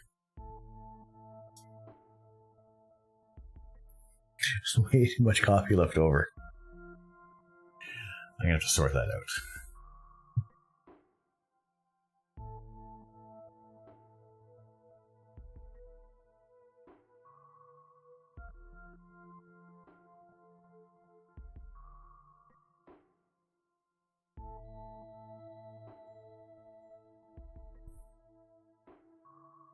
That really wasn't a clue for a mustache. It was just a coincidental observation. Many coffee a day? No.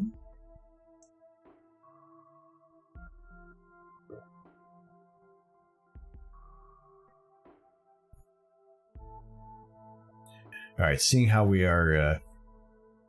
we may be getting close to the end of this stream. See if I can give you guys a clue for one of them.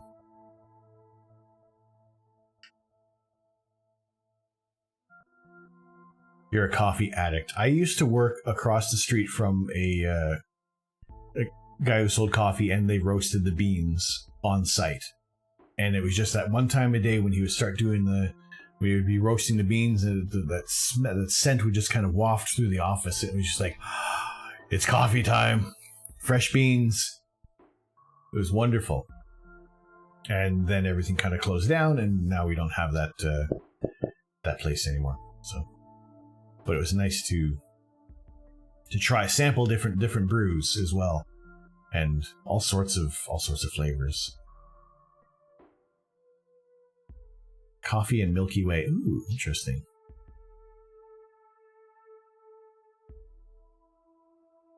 That was the Easter egg coffee, not myself. Oh, well. I still love coffee.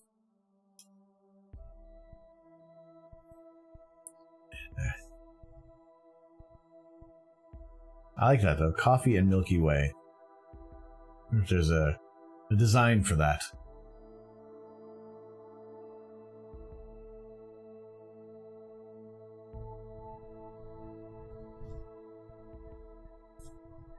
Interesting.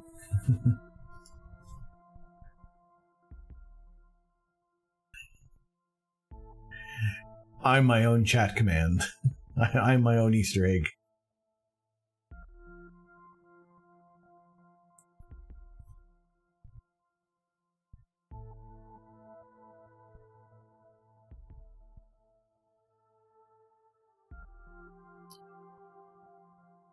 Alright, so this time tomorrow, if we have the name all the stars in your background.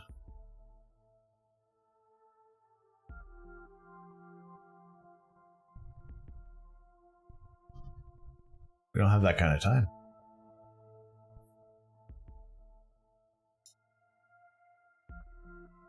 That's not on here. Something like that isn't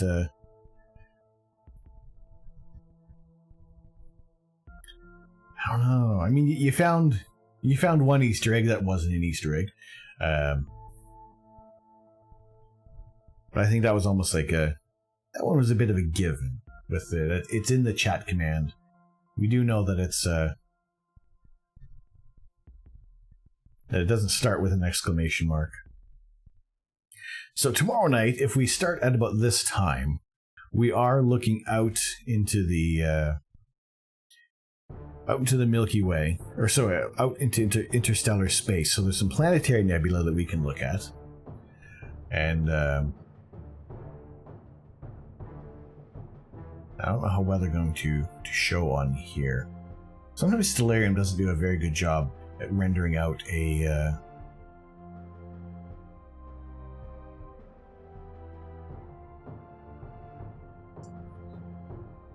planetary nebula on here. Genius. Oh, thank you. I wouldn't consider myself a genius, but I appreciate the compliment.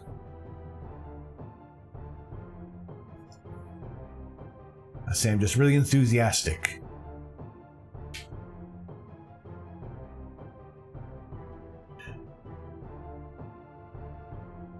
A general question before I kind of move on to where we're looking at tomorrow night.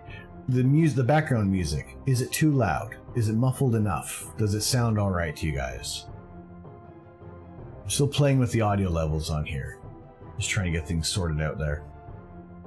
But does it sound all right? It's not overpowering? Does it kind of work well when I'm not saying anything? Because I've also kind of trained my mic to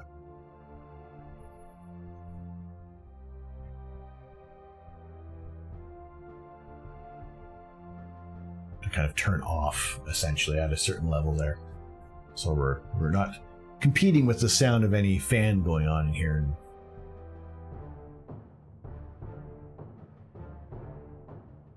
It's epic and a good volume. Cool. Maybe more tracks?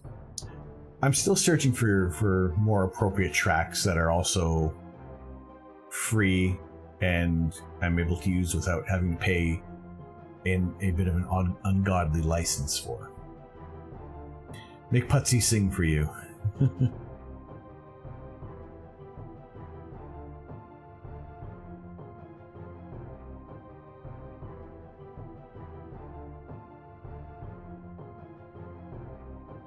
Pulse of the planets?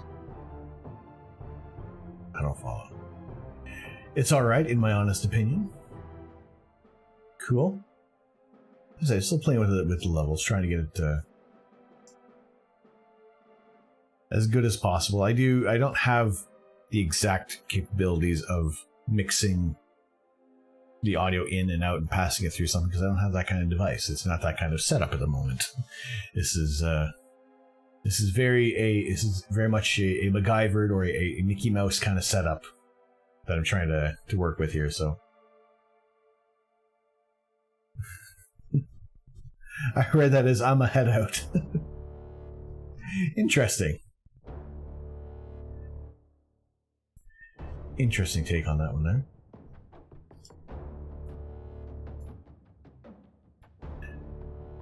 I'm a head out. I see.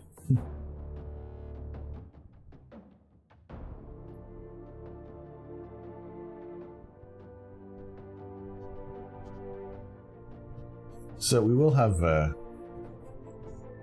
Beehive cluster. I think I did pass by the Beehive cluster the other time. It's here's what we're looking at. This is actually, it's not too bad. I mean, we don't get the whole. We get a fair portion of the cluster. The red box is our focal length and our sensor size on the camera there.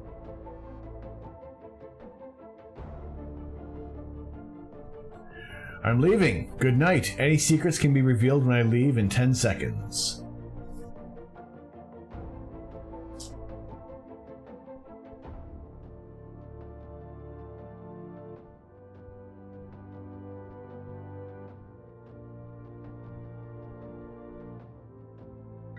Okay, he's gone. If you put in my shoe size times how much coffee I've drank in the last 3 days, then there's one of the Easter eggs. Okay, but don't tell Lux. So we have the 1 billion. No, maybe that number is much higher.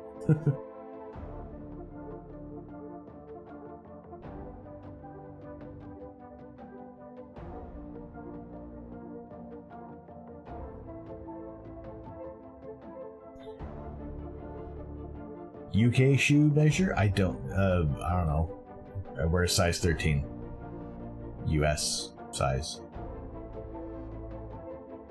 But at least it sounds bigger if we use the European size, which is like something bigger.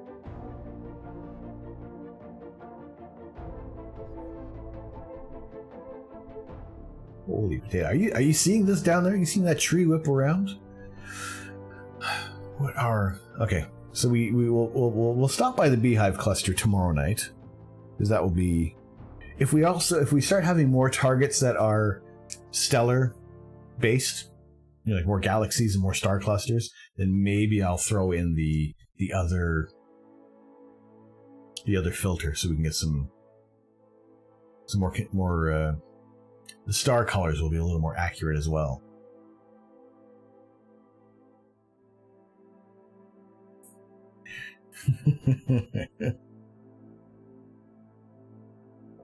$169 Oklahoma.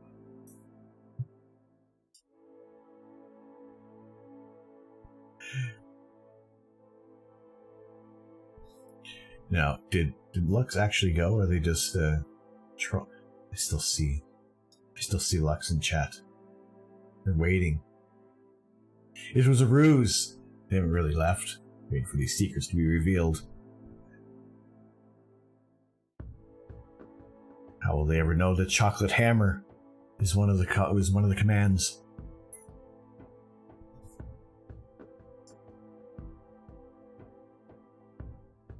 I don't even know what that would do. That is way too random. There is a thought process behind my Easter eggs as well. It's not just a random brain fart that's occurred. There's a little bit of thought that's gone into them there.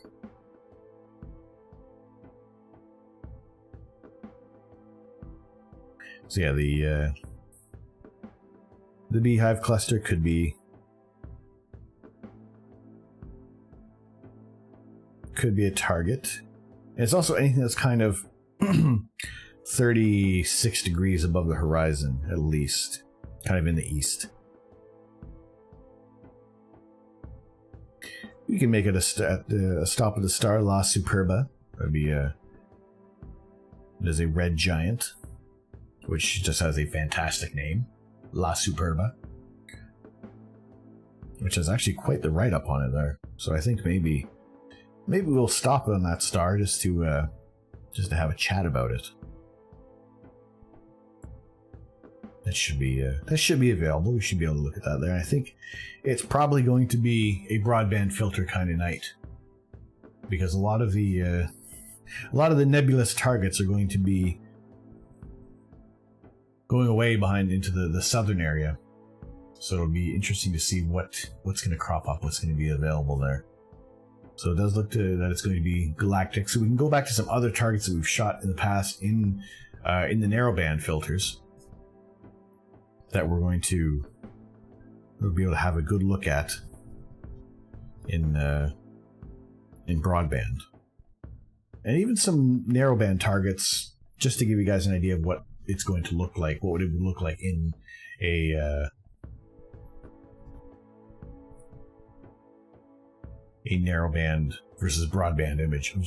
I've taken a couple images of some other targets there, like the Iris Nebula and M33, the Triangulum Galaxy. I have a comparison of those two on the Instagram, which show how different they look within a broadband filter and a narrowband filter as well.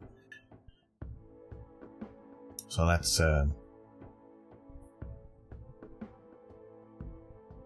couple options to consider.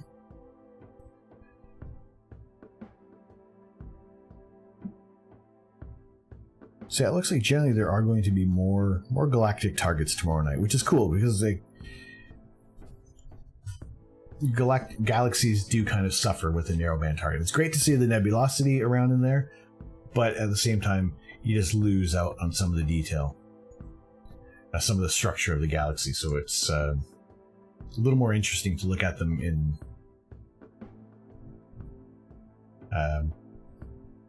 in a broadband spectrum rather than three narrow slits of the visible spectrum.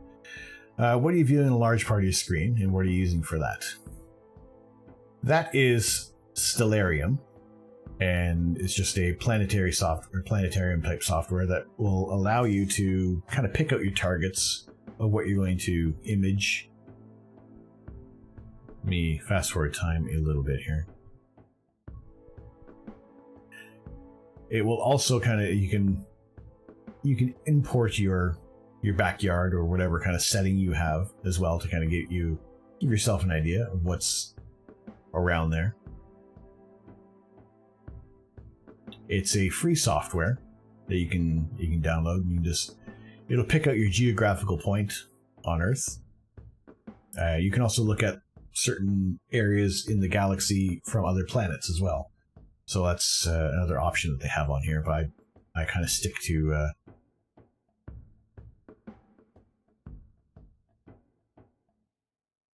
my place in the universe here. And it's also good for just being able to frame up any targets that we're going to look at. So say we wanted to look at the Leo triplet. You know, it's a bit of a tough one to squeeze all three of them. So there's the Hamburger Galaxy and M65 and M66 that kind of form this trio of galaxies.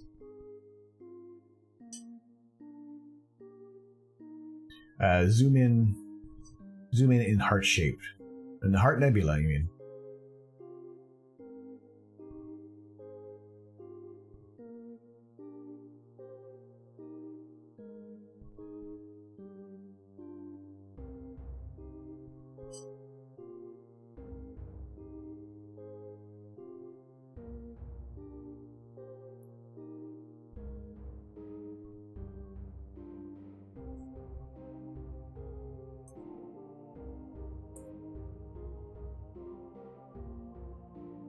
This one?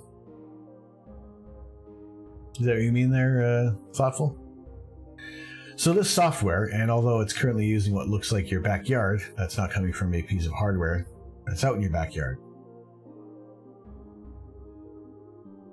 Yes, it can be used to control. You can control your telescope with this software as well. If you have a hardline connection from the laptop or your computer to your mount, then you can use it to control your telescope.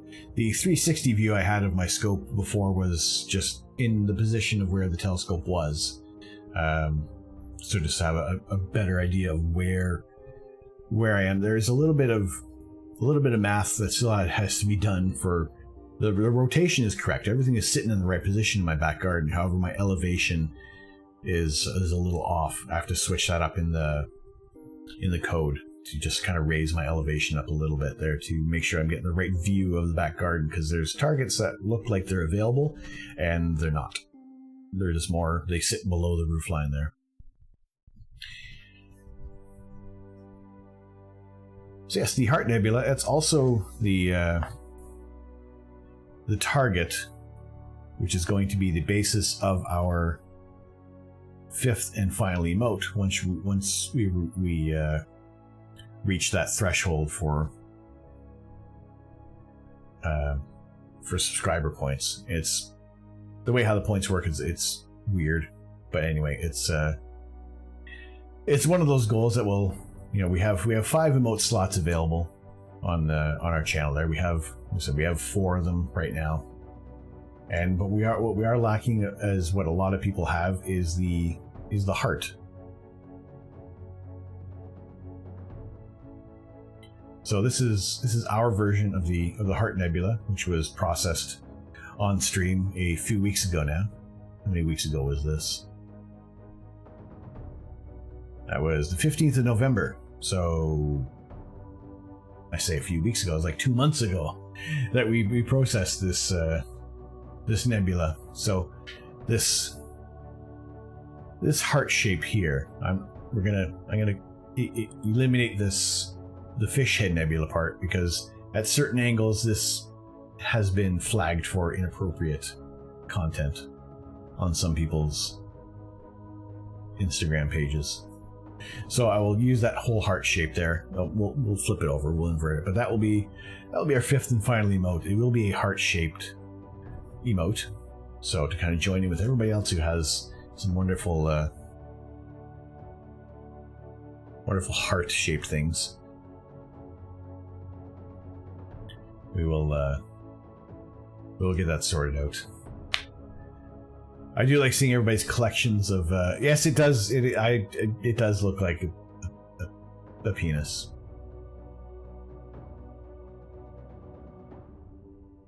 It does look like aggressive algorithms. Yes. But I mean, come on. It's a poorly rendered,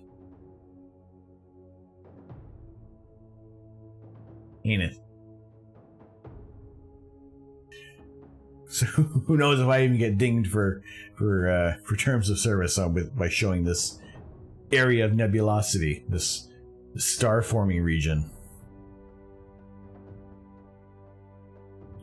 Some onions were also blocked by the algorithms. The sky is rude.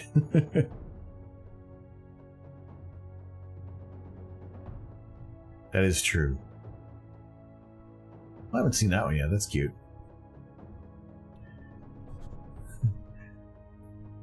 It's sweetly rendered, but thank you.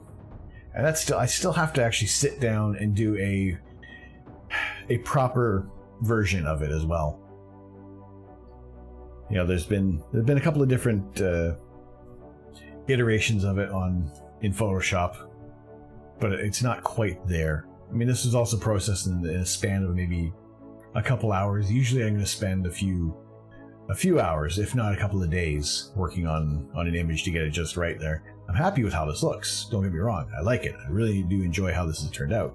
But I think there's still a lot more that I can get out of this. And also, I was kind of holding out that we were going to have a fair stretch of clear skies, that I could do a bit of a scope swap and put that other one back on there. But, you know, we've shot this at wide field. We did look at the core as well. We did process that. And that's this area here of the Heart Nebula. Same thing, just that middle section there with this scope. So, as much as this, as interesting as this one is, it's not too well for the basis of the emote. We need the whole picture. We need the whole nebula to be able to get something interesting out of here. But that will be, I know I was thinking that's what we were going to have a look at for the design in Photoshop, but we also kind of reaching near to the end of the planned kind of almost a troubleshooting stream, just to make sure that alerts are working properly, that the sound isn't too jarring, because I have switched things up a bit there. I will...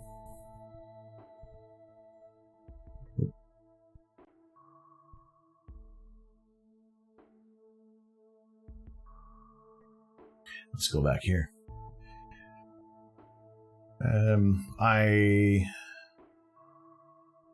What did I add? I added a sound to one of the channel rewards as well. I can't remember which one. I think it was a low quality optics.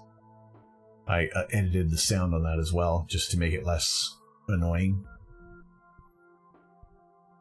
And yeah, just the general tone of the mic, kind of switched that up a bit, and hopefully it's not as loud or staticky as it was before. I've added some EQ processing on there, and just added a little bit of compression so we don't go over into the red anymore.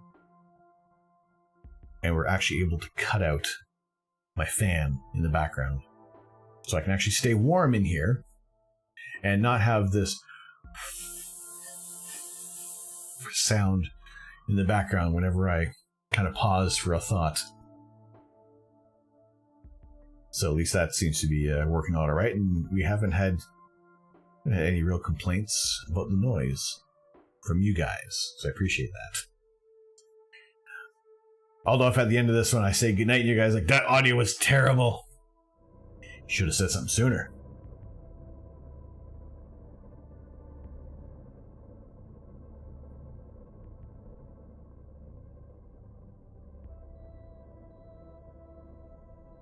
So I don't know if that low hum is pleasing yet annoying.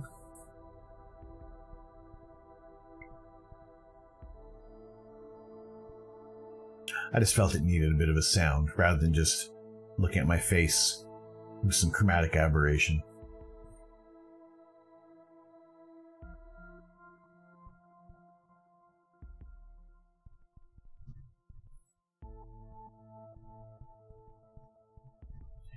Vaporwave.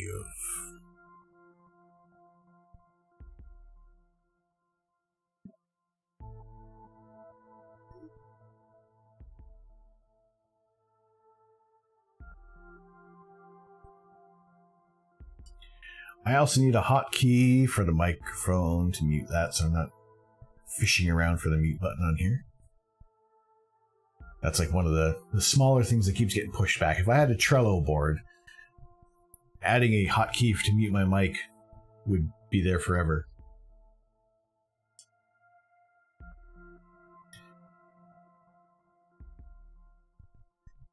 Nice lo-fi.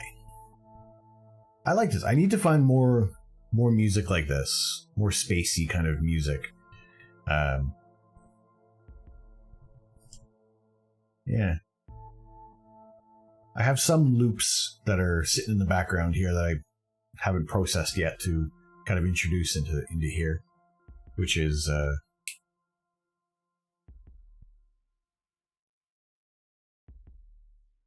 just some easygoing, spacey kind of themed music. You have some sick eyebrow moves. Thank you. I work very hard on moving my eyebrows and becoming very expressive. So, I appreciate the compliment.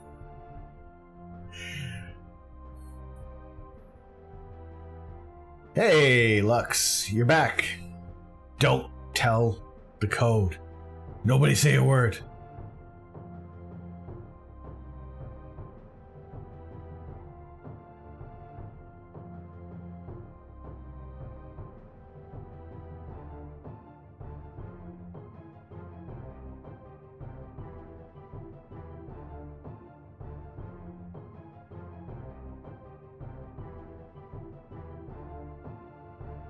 Don't say a word.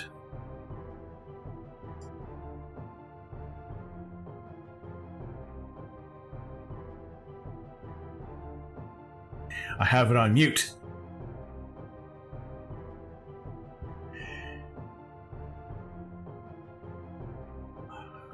Maybe I have a Rickroll in here as an Easter egg. You don't know. Maybe you'll find it, maybe you won't.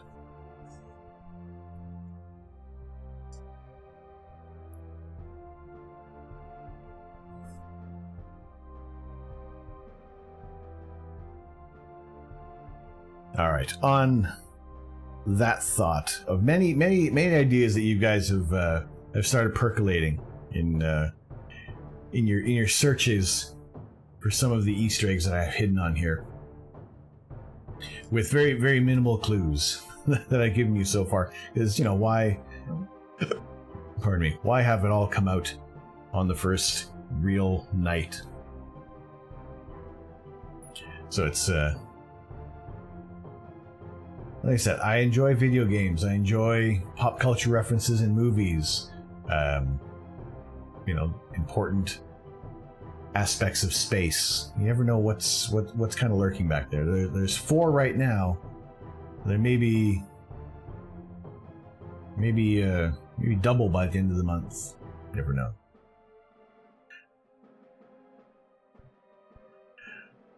Eyebrow moves should be a channel point thing.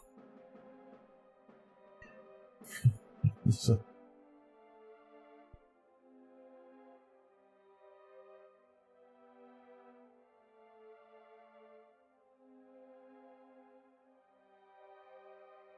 All sorts of things.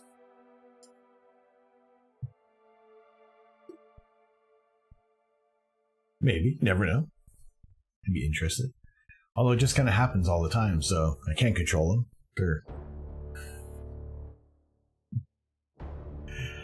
I have no control over the clips. The weirdest stuff is getting clipped tonight. I love it.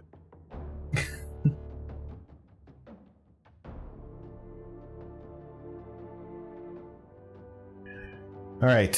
Who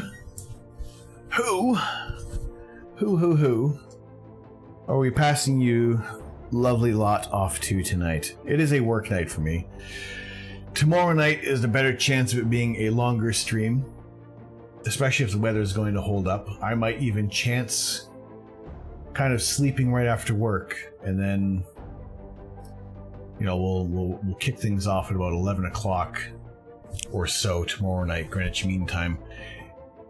I will put out an alert on Twitter and also on the Discord channel. Tonight was like I said before, on Discord, it was a bit of a low-key event, just trying to make sure that the audio cues were all right and everything was sounding good and everything was working the way it was when I was testing things out yesterday.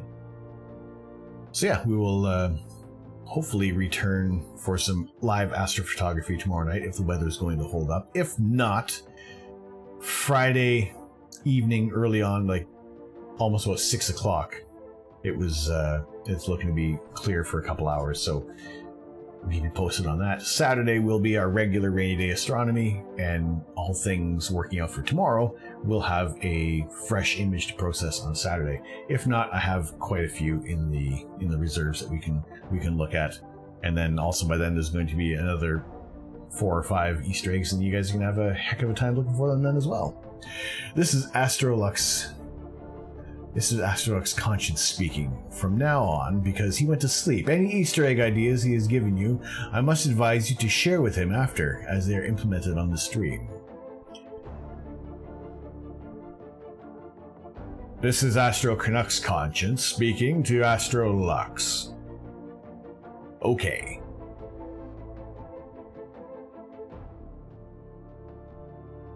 There may have been 1 or 2 that have been inspired, so I will, those who are behind the ideas, will give you a bit of a heads up.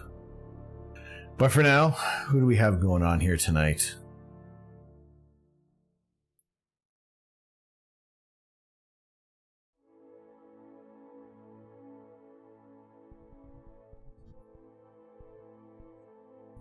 Let's see.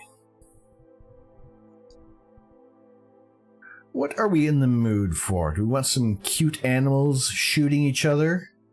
Do we want a chilled, relaxed stream? Do you want to stay easygoing, chilled? We want a little bit of animal chaos.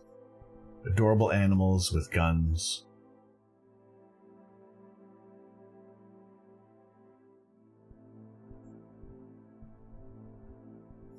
Or do we want adorable animals with guns then? Thanks, I will keep this a secret and will not let him know. Conscience signing off. Astrolux's Conscience, thank you very much. I appreciate the discreetness there. If your conscience is so inclined to stick around for the raid,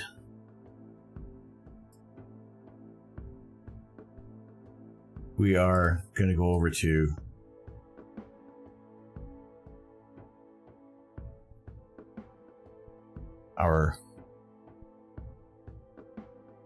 our friend Game for Paul Rowe, if he is indeed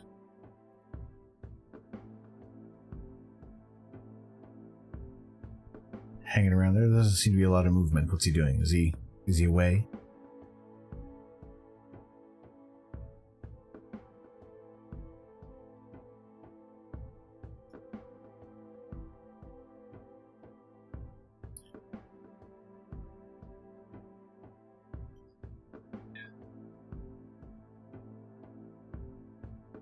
All right. I will send you guys over to Game for Paul Rowe, but meaningful or thoughtful Neanderthal. I will put a section in the Discord for those suggestions for other people to raid, some new friends to meet up with. So if you want to drop that, just drop it in the general chat for now. But I'm going to send you guys over to Game for Paul Rowe. He is going to be doing a 24-hour Beat Saber stream on the 26th of January, starting at, I believe you said 10 p.m. Greenwich Mean Time. So we will, be looking to support him then, but also at the same time just to show him some love right now. I appreciate you guys hanging out. Game for Paul Rowe.